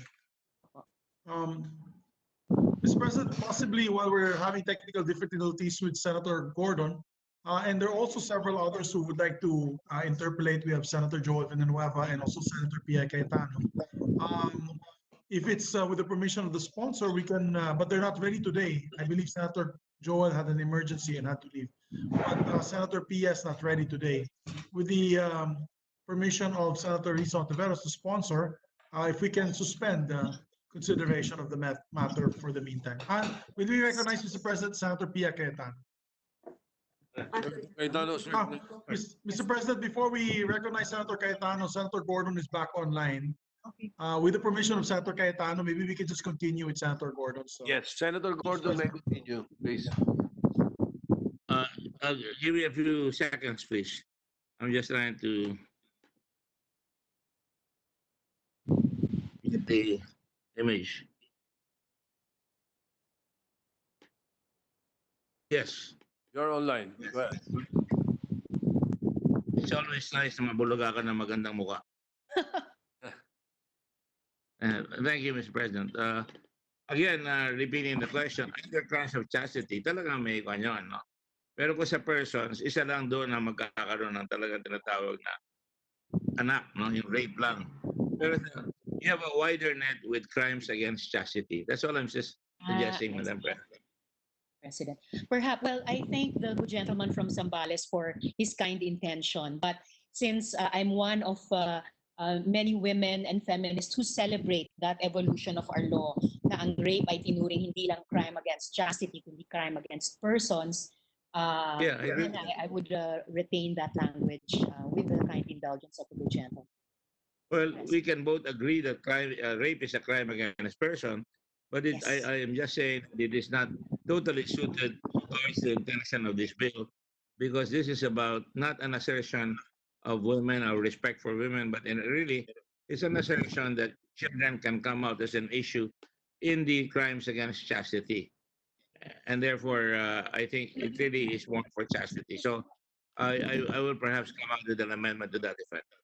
Thank you, Mr. Of course, we can save the position on the perpetual position that it is a crime, rape is a crime against person. But Yes, this yes. particular instance, it is more suited to put it under chastity. Crimes against chastity. I note that with appreciation. And also, if I could just add to a point raised earlier by the good gentleman from Zambales, the concern about children born out of wedlock. Not all parents of children born out of wedlock would be considered solo parents. Kasi kung magkasama naman silang nag-aalaga sa anak nila, they would not fall under the purview of this bill. Just for the record, Mr. President. That's very clear in the coverage of the act. Only those at a certain economic level, di ba? Yes. That's very clear. That's very clear. That's why a widow, And those who are the widow fixing of their children. Onassis like Kennedy will not be included here. Mr. President. So let me just go to another point, if I may, with your Yes. permission. Actually, Mr. President, just to note, the proposed bill includes widows or widowers. That's right. That's right. That's right. Yes, Mr. There are President. such things as battered husbands too, you know. Anyway, to make a long story short, Violence, Mr. President. and they sometimes the husband is left with the child. For example, Yes, there are Mr. some women President. who do not come back from other countries, no? And it is a widow or it is the husband left behind that needs to handle several children. Going to, they will still be covered. They will still be covered. Definitely, Mr. President. The PSA in 2015 noted 1 million household heads without a spouse, 1 million men household heads without a spouse. So they too would fall under the purview of this, Mr. President. Mr. President, I think we can hear ambient noise. Yeah. We're getting ambient sounds. I don't know whether it's somebody listening to us, but can we ask the supplier of this program? Senator Marcos. Mr. President, it's Senator Marcos. Senator Marcos' microphone is on. Please unmute Senator Marcos. She might discuss her secrets, Mr. President. Thank you. Thank you. Right. And Mr. President, just to make it a record also to the good gentleman from Zambales, at the proper time, I could accept an amendment to say rape and crimes against chastity. So tatanggalin na lang yung salitang other. Thank you, Mr. President. Thank you for being so kind and so far-reaching. Let me just go now to another point here on the definition of a solo parent. Section 3A4, spouse of an overseas Filipino worker, OFW, provided that the said OFW belongs to the low semi-skilled worker category. It is away from the Philippines for an unbroken period of 12 months. Well, you know, sometimes they may be away, but they could still be receiving support. So maybe we may want to add must not be receiving remittance or support for the same period because they're still married and they may still be receiving support. Even if the guy already has a family there, he must still be entitled to support. So and if she gets support, she will not be in the coverage of this act, would she? Well, Mr. President, I would have to think about that because precisely when we say that the said OFW belongs to the low or semi-skilled worker category, ibig pong sabihin, hindi kataasan ang sweldo na natatanggap nila, even if they are able to remit it to their wife and children or their common law partner and children back here in the Philippines. At in fact, ito pong amendment to include these OFW so defined, actually appeal po ito sa maraming grupo na kinusultan namin sa bill na ito. Ayon po sa mga OFW spouses, yun na po, hindi naman daw po kataasan yung sweldo na natatanggap ng mga asawa nila.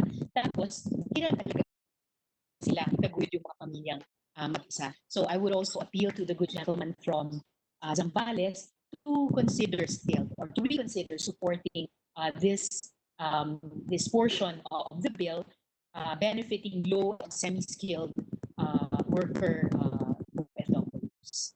You will hear no objection from me on that position, Madam Senator, mainly because it may not be enough what she's getting from the government. So, kung meron binapadala sa kanya, hindi pa enough, then she's still entitled to support from the government. She could have 7 children, yeah? Or she could have more children and then she can handle. And so, mabuti na rin nakakasiguro tayo na she, after all, as we cited the Constitution chapter and verse earlier, the promotion of the family as a social institution that forms a basic foundation of society must be having the support of the state. Now, if we now go, if I may, to the other point about uh, children, under children who are considered children, and it says those living with and dependent upon the solo parent for support who are unmarried, unemployed, and not more than 22 years of age or even over 22 years, but are incapable of self-support because of mental and or physical defect, disability, or simply is a differently able child. Like he could be autistic, right? I would change that because I think autistic is a word that I use for differently enabled child. Doesn't mean that she's disabled, no. From the customary point of view, an autistic child still has a life of her own. Only the definition and the bounds are quite different. Of course, that's my definition. But on the other hand, I see that you limited it to 22 years of age. You emphasize 22 years of age. Wouldn't this provision be an amendment to Republic Act 6809, which lowers the age of majority from 21 to 18 years? I think that's something that we should consider here because we're now going back to 22. And when we have already gone down to 18. I don't know what your thoughts about that are. You crafted this bill. It would be very, I think, interesting or more than interesting for me to think about it, Mr. President. And then also to share with the good gentleman from Zambales now that the reason this bill proposes to peg the upper limit to 22 ay dahil sinabi din po ng mga solo parents, lalo po yung mga nanay, na ngayon, pagkatapos natin ni-reform yung ating educational system sa K-12, usually ay nag-aaral pa rin yung kanilang mga anak. Even beyond 18 years of age, they are still in college. And they may graduate from college at 21 or 22. And mapapansin po ng good gentleman from Zambales that this bill proposes to give additional benefits to the solo parents for their children in terms of discounts on their tuition fees or scholarships, in addition to any scholarships in both public and private learning institutions. Therefore, with the attempt to be consistent among the provisions within this bill, Mr. President, kaya po, excuse me, kaya po ang panukala dito ay not more than 22 years of age, Mr. President. Thank you, good Senator. I just want to say maybe if that is the point that there could be some kids who are still undergoing college, then perhaps we can amend that to say children who are still trying to finish college within the regular route or something. Then you can change that instead of saying 22. Then there would be no questions about the emancipated child or the age of majority. If we will consider that. I will consider that, Mr. President. Thank you to the good gentleman. Thank you. If I may go on to another point, the other point that I'd like to make is on the matter of criteria for additional financial assistance. Now, again, I would posit a philosophy here. Is this entitlement or is this by reason of the government exercising its duty to support people who are being left behind by society? I would imagine that it is all to our benefit if children born out of wedlock finish college or get the support so that they get to be bright when they grow up, they have enough food, they have enough supplements. I think that would be the objective without rewarding certain things that may have happened because of bad judgment. She gets pregnant, but nonetheless, they cannot help that. Everybody is guilty of bad judgments once in a while. But in the meantime, I just want to make sure that the philosophy is that they will be supported by the state because of the importance of the child. I don't want to have a situation where a solo parent will go and ask for additional assistance, and you will recall, and I will be very brutally frank, and this is a brute reality. In the past, even for teachers, early on in the 50s and the 60s, or for that matter, children or spouses of soldiers who die in action, when they try to collect from institutions, they say, "O bibigyan kita, pero, you know, uh, lie down." Sorry, I'm being crude, but that's the situation. Now, already in our society, when a woman is as a child, there is already a stigma, and usually they will say, this is a target of opportunity. And I want to make sure that that philosophy is enshrined there, that they have to under pain of law, and if they discriminate on that basis, they will be punished. I'm sure there will be no squawk on that insofar as our colleagues is concerned. But that's why I go into the definition. Is this an additional, is this a financial assistance, plain and simple, that is required, or is this a subsidy? And if so, discretion must be made. If discretion has to be made, it must be very clear, because if there is discretion, then you have those very, very awful situations that can occur.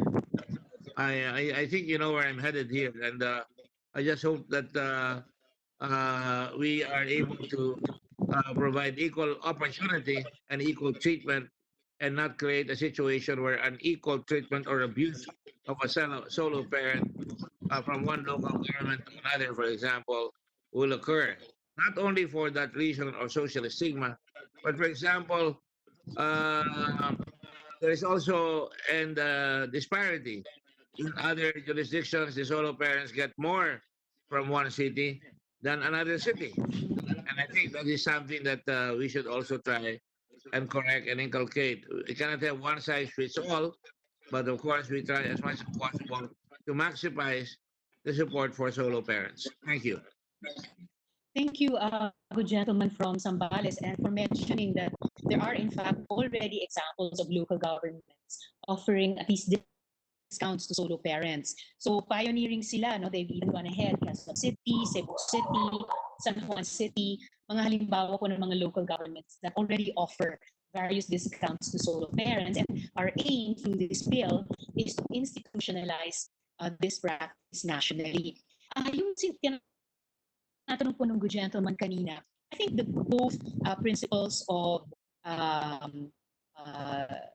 obligation of the state and entitlement of particular citizens, they actually meet halfway here. In the bill, there's no judgment about how one parent or the other became a solo parent, just as wala pong paghusga kung OFW couple ito and then abroad na yung isa for a year. The bill seeks to take cognizance that the solo parent is still endeavoring to provide a good quality of life for his or her children, and therefore must be supported. Pati na po halimbawa, Mr. President, kung near poor family ito, the solo parent benefits and expanded solo parent benefits and exemptions or discounts may spell the difference between remaining near poor and struggling to really rise even further above the poverty line, or actually falling through the cracks and into poverty. So proactive na on the part of the state mag-extend itong expanded solo parents benefits, para in a way it also lightens the load sa ating ibang mga poverty alleviation measures and programs. For example, yung 4Ps, dahil kahit pa paano, madadagdagan natin ng suporta mga struggling solo parents so they can keep their and their children's head above water. Mr. President. Thank you, Madam. But let me just point out why I said that. As far as I'm concerned, it is the duty and obligation of the state to make sure that all citizens are raised properly. And if we're giving this benefit to a solo parent, it is out of recognition that, as I said, she may be vulnerable. And yet, there really is a standard. Because the standard is yung kanyang level ng kanyang income or capability to pay a certain level of income that qualifies her. Now, other jurisdictions would now offer her. But even that is taxpayers' money that is now being used to discriminate, if you will, for lack of a better word, somebody who is in a lesser position because he lives in a small community, a small land area with a small population, and because of that, she gets so little. On the other hand, taxpayers' money that goes to the what we call the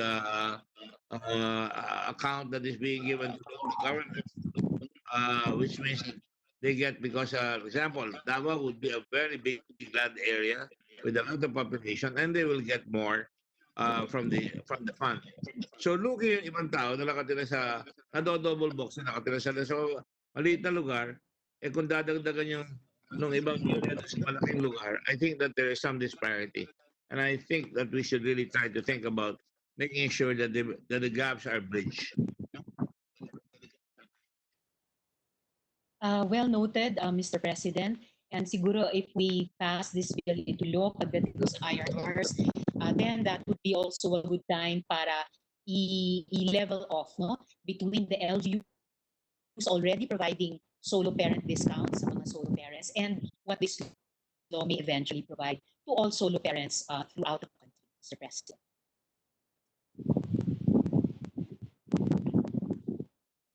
Well, you have 20% discount for all purchases of infant formula food.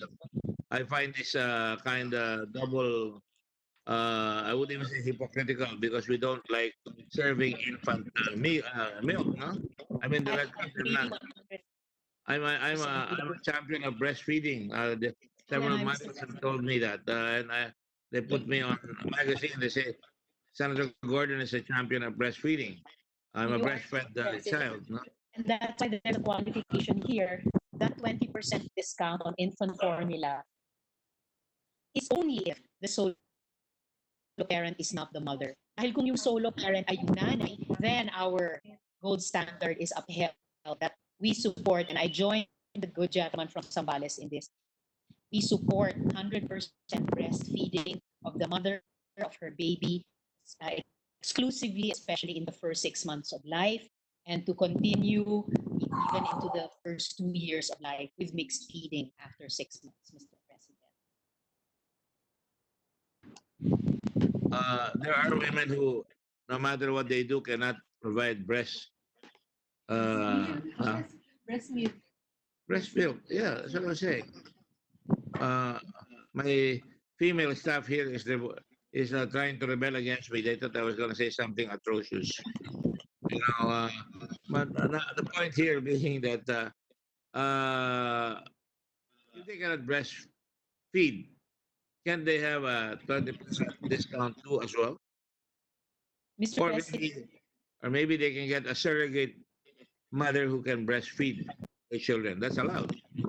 yes, Mr. President, I was almost sure that the good gentleman from Zambales would say that dahil nga po tayong mga exclusive breastfeeding applicants, alam natin na kapag kailangan na ang assistance, and this happens even under the most dire circumstances, at alam po yan ng good gentleman from Zambales, kahit sa mga evacuation centers, there are milk banks, may mga surrogate na breastfeeding women. So meron po talagang support system that can be put in place even for the solo parent mothers contemplated in this bill who may still have babies of breastfeeding age, Mr. President. I think we should try to take a look at that, and we'll try to come out and carve an amendment. Maybe your own staff can carve out an amendment. I'm sure they're adequate enough. Then we have Section 15I, which has basic personal exemption from individual income tax in the amount of 50,000 pesos. If I recall correctly, basic personal exemption has been removed under the train law. Is it the pleasure of this motion to restore basic personal exemption in favor of solo personal parents? I don't think so. So I think this might be surplusage. You are correct, Mr. President, and I humbly stand corrected by the good gentleman from Zambales. So at the proper time, I would accept the amendment. Thank you, madam. I think, again, finally, last one, under Section 3, a change in the status or circumstance of the parent qualified family member or guardian claiming benefits and such that he no longer left alone with the responsibility shall terminate his or her eligibility for these benefits. Will the actual financial support of the co-parent terminate entitlement to this act? I'm sorry, Mr. President, what the action of the co-parent? Sorry, I missed the second half of the question.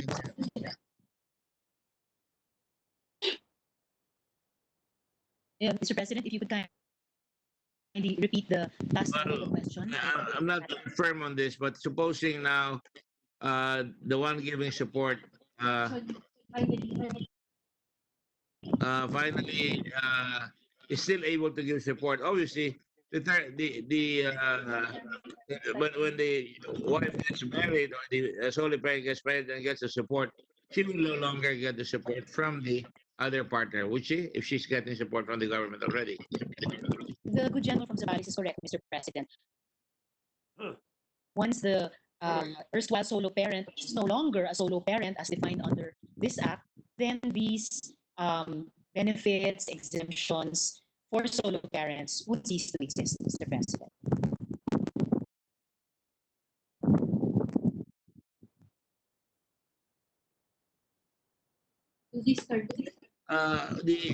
For example, another situation I'm contemplating here is, let's say a woman is after her former partner or husband for support, or has been totally abandoned, and then in the course of this situation, she finally gets support uh, from the co-parent. Will this support of the co-parent entitle her to terminate her entitlement to this act? Well, Mr. President, in that particular situation, if the woman still falls under Section 3, Number 3, unmarried on her father who has actual custody, support, care, and exercises sole parental authority over his or her, instead or give them up.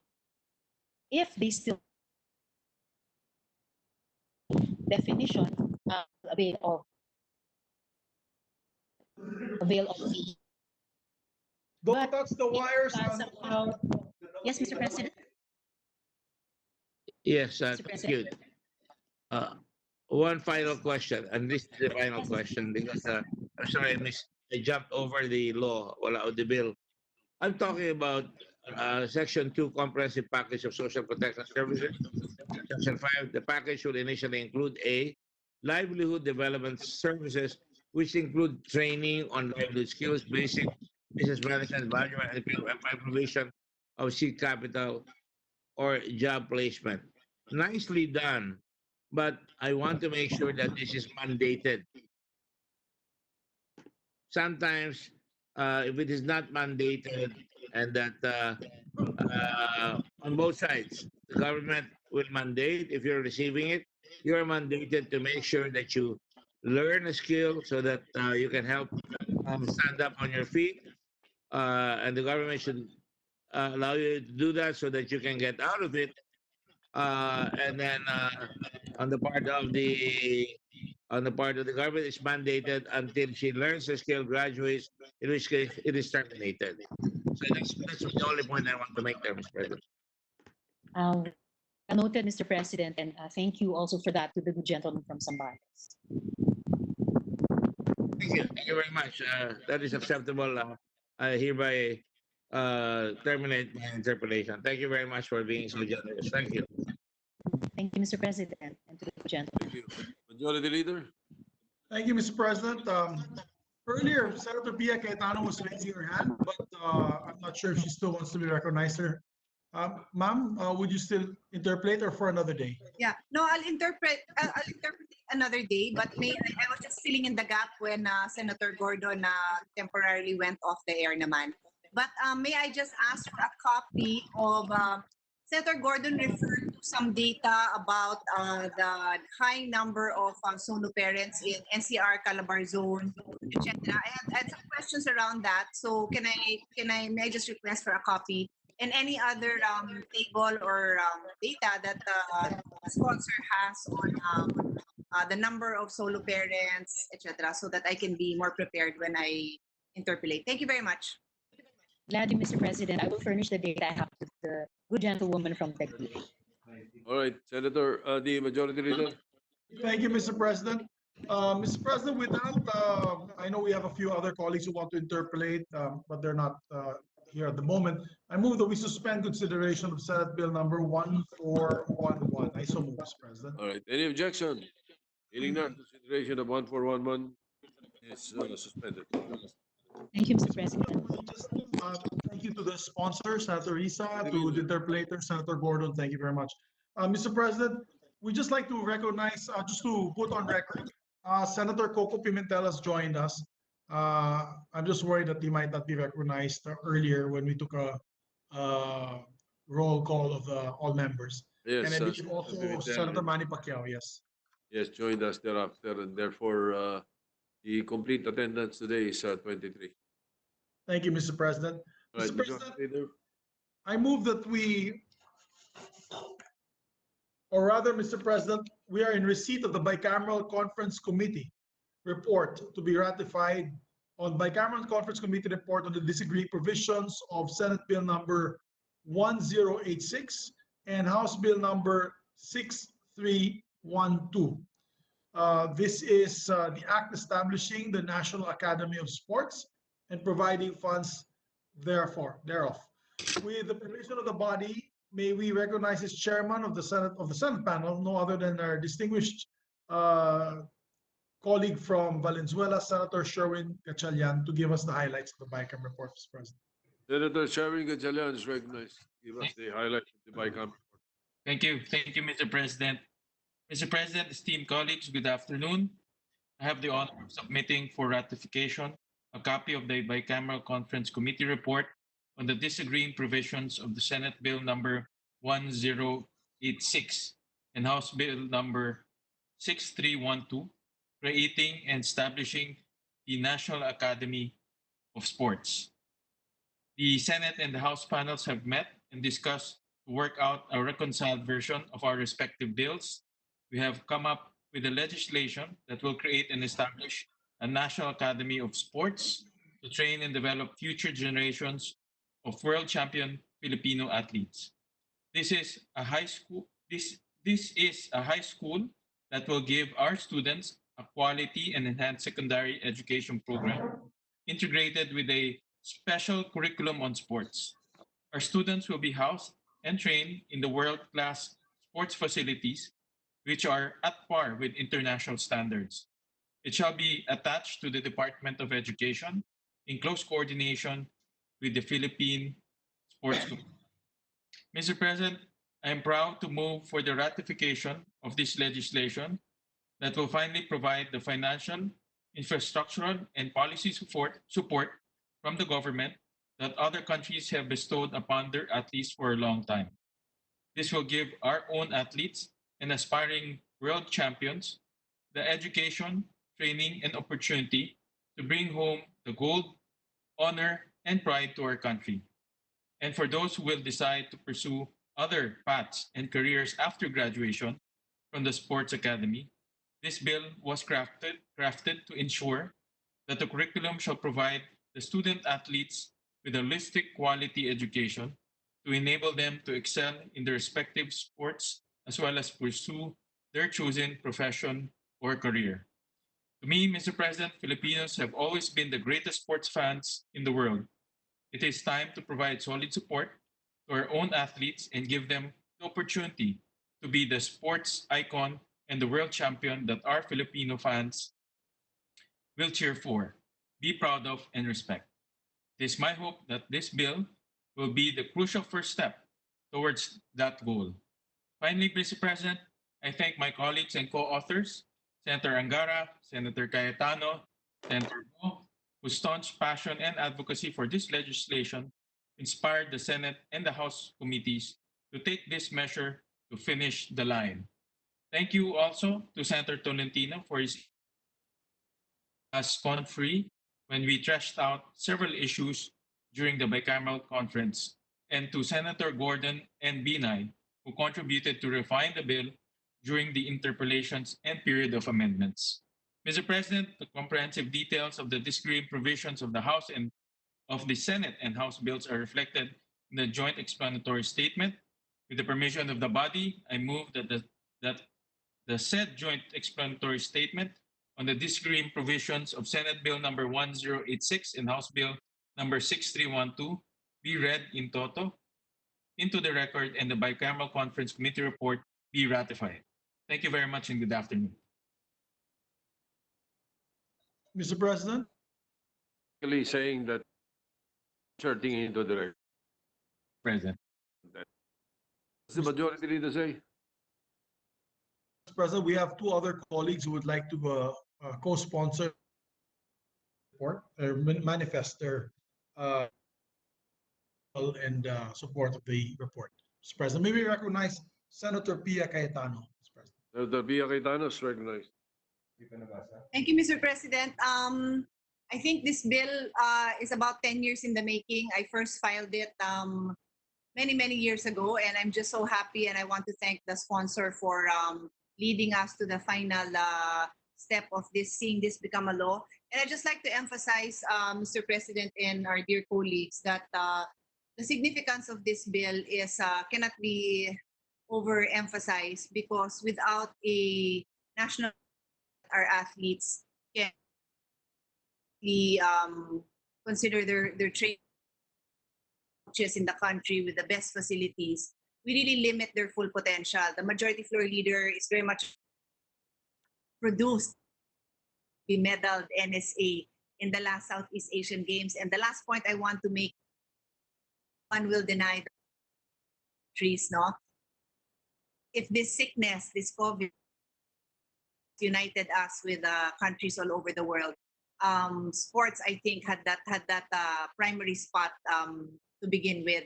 No less, Senator Manny Pacquiao is our living.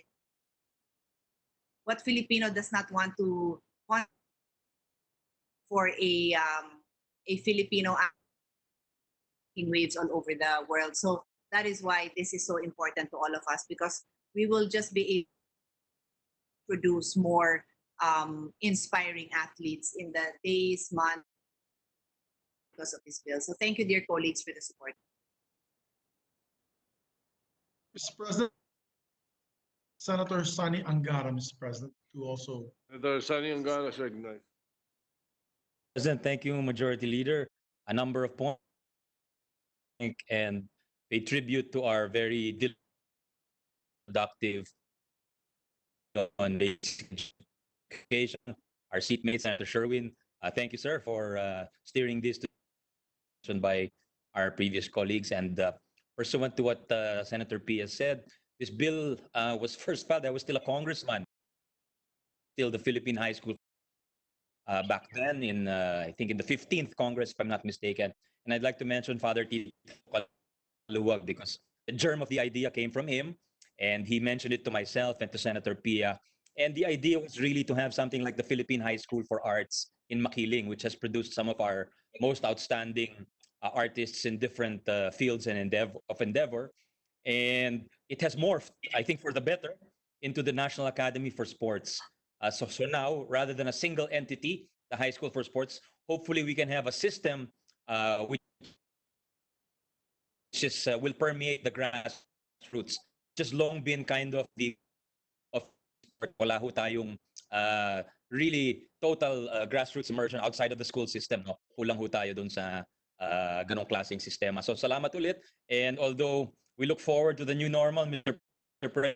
President, where our children can play and act energies, and we look forward to that day, of course, and people, and hopefully we'll alive when we win that gold medal, Mr. President. Salamat po. Majority Leader. Mr. President, we also recognize Senator Bongo. Mr. President, Was recognized.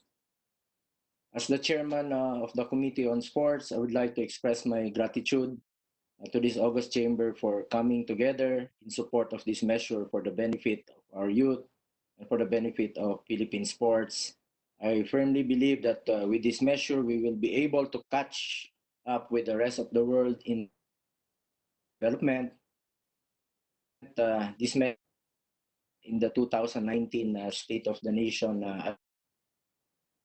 Rodrigo, thank the honorable sponsor basic education, arts, and Gatchalian for showing dedication for the development of Philippine sports and for our youth, and earnestly pushing for the passage. Let me also thank the other members of the bicameral Senator Pia Cayetano, Senator Sani Angara, Senator Francis Tolentino, Congressman Roman Romulo, Congressman Eric Martinez, Congressman Mark Go, Congressman Victor Yap, and Congressman Franz Castro. I'd like also to thank the Philippine Sports Commission, the Department of Education, Department of Budget and Management, the Bases Conversion Development Authority, BCDA, for their commitment that shall allow us to hit the ground running once this measure is signed by President Duterte. Meron na tayong National Academy of Sports. And finally, pwede na pong sabay while nag-aaral, pwedeng magti-training, pwede naman pong magti-training while nag-aaral. Again, thank you, Mr. President. Thank you, Mr. President. Yes, Mr. President, and also just a short point I'd like to make is that I fully support this measure.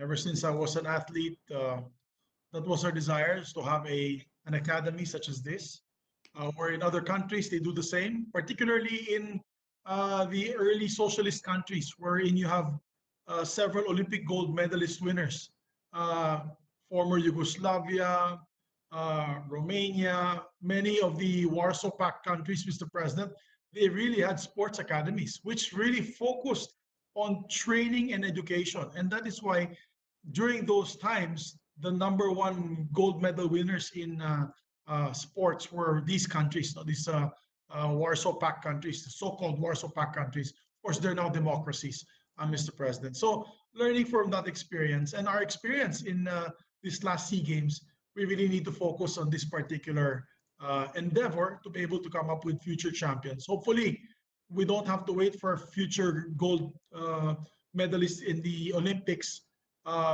by a graduate of this academy. Maybe hopefully we can have one earlier. But if not, then I'm sure that in the future, the gold medalists in the Olympics will probably have graduated from this academy. So with that, Mr. President, I move that we approve and ratify the bicameral conference committee report on the disagreeing provisions of Senate Bill number 1086 and House Bill number 6312. Let the text of the joint explanation, as explained earlier by Senator Gatchalian, be inserted to the records of the chamber. I so move. Any objection? Hearing none, the bicameral conference committee report is hereby adopted. Thank you, Mr. President. Before we suspend session, I'd like to move for additional reference of business, Mr. President. There's an additional reference to business. Sorry, we proceed.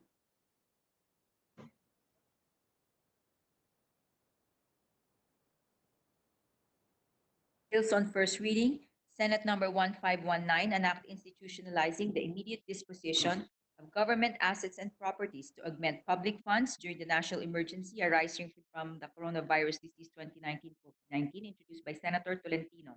Referred to the Committees on Government Corporations and Finance. Senate number 1521, an act granting the ABS-CBN Broadcasting Corporation a provisional franchise to construct, install, operate, and maintain television and radio broadcasting stations in the Philippines and for other purposes, introduced by Senators Lapid, Drilon, Recto, Gordon, Gatchalian, Villanueva, Zubiri, Angara, Binay, Revilla Jr., Ontiveros, Pangilinan, and Pacquiao. The Committee on Rules. Committee report. Committee report number 86, prepared and submitted jointly by the Committees on Higher Technical and Vocational Education, Health and Demography, and Finance on Senate number 1520, with Senator Soto III, Recto, and Villanueva as authors thereof, entitled An Act Establishing a Medical Scholarship and Return Service Program for deserving students and appropriating funds therefore and for other purposes, recommending its approval in substitution of Senate numbers 1130 and 1283, sponsor Senator Villanueva. Calendar for ordinary business. Majority Leader. Thank you, Mr. President. The Minority Leader is the asking. Minority Leader, Mr. President, would like to hear. Yes, Senator Drilon. Your Senator microphone. Drilon, you're on mute. You're, Can you hear me now? Okay. May we just request the majority leader, if he has not done so, to provide us copies electronically of the journal for the day or for the journal that we are approving for the day. I do not know if copies were sent. I did receive a copy, but may we request, just for the record, that this journal be electronically transmitted to us and our chief of staff to enable us to review it before we approve the same in the following session day. By Thank you very tomorrow much, Mr. President. By tomorrow morning, you mean? The journal of this day. Yes. The Yes, Mr. journal, President. the recent journal that we approve. We Journal that we approve this. Right. We're just requesting that it be submitted, given to us electronically. All right. Yes, Mr. President. The secretariat is informed. Thank you, Mr. President. You're the With that, just a reminder to everybody, Mr. President, we decided to postpone our briefings to the Committee on the Whole this week. But we will, if I'm not mistaken, Mr. President, just for the information of everyone, we'll proceed on Monday next week. Is that correct, Yes, Mr. it's President? confirmed on Monday. It was a request by the executive department, by the executive secretary itself, speaking for the other officers of Palace. Yes, thank you, Mr. President. Just for the information of everyone. With that, Mr. President, with no other matters, Mr. President, Senator Pangilinan and Dillon is Senator recognized. Dillon would like to be recognized. Mr. President, just a reiteration of our request that before Monday, before we hear the different cabinet secretaries, if we can be provided with copies of their presentation, not later than Friday, to enable us to read this and ask pertinent questions when we constitute the Committee of the Whole Monday next week. All right. Thank you, Mr. We were told by yes, we followed that up last week. And we were told by the executive department that it will be here by Thursday. You will receive the copies by Thursday. Thank you. Thank you to the Minority Floor Leader. Thank Mr. you, sir. President, we recognize Senator Pangilinan, Mr. President. Senator Pangilinan is recognized. Thank you, Mr. Senate President. Thank you, Majority Leader. Mr. President, we were able to read in the papers, I think, last week about the testing in the Senate, and that some of our Senate employees were tested positive. May we request the office of the maybe Senate Secretary to provide us some updates on what has happened since then, contact tracing.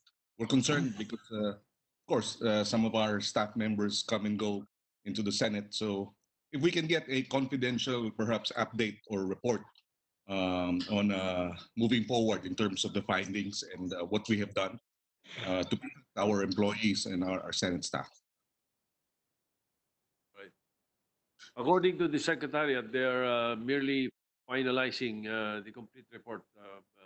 They're almost done with it, and they are ready. They will be ready within the day or tomorrow. But I already instructed them to email to all the senators a confidential report.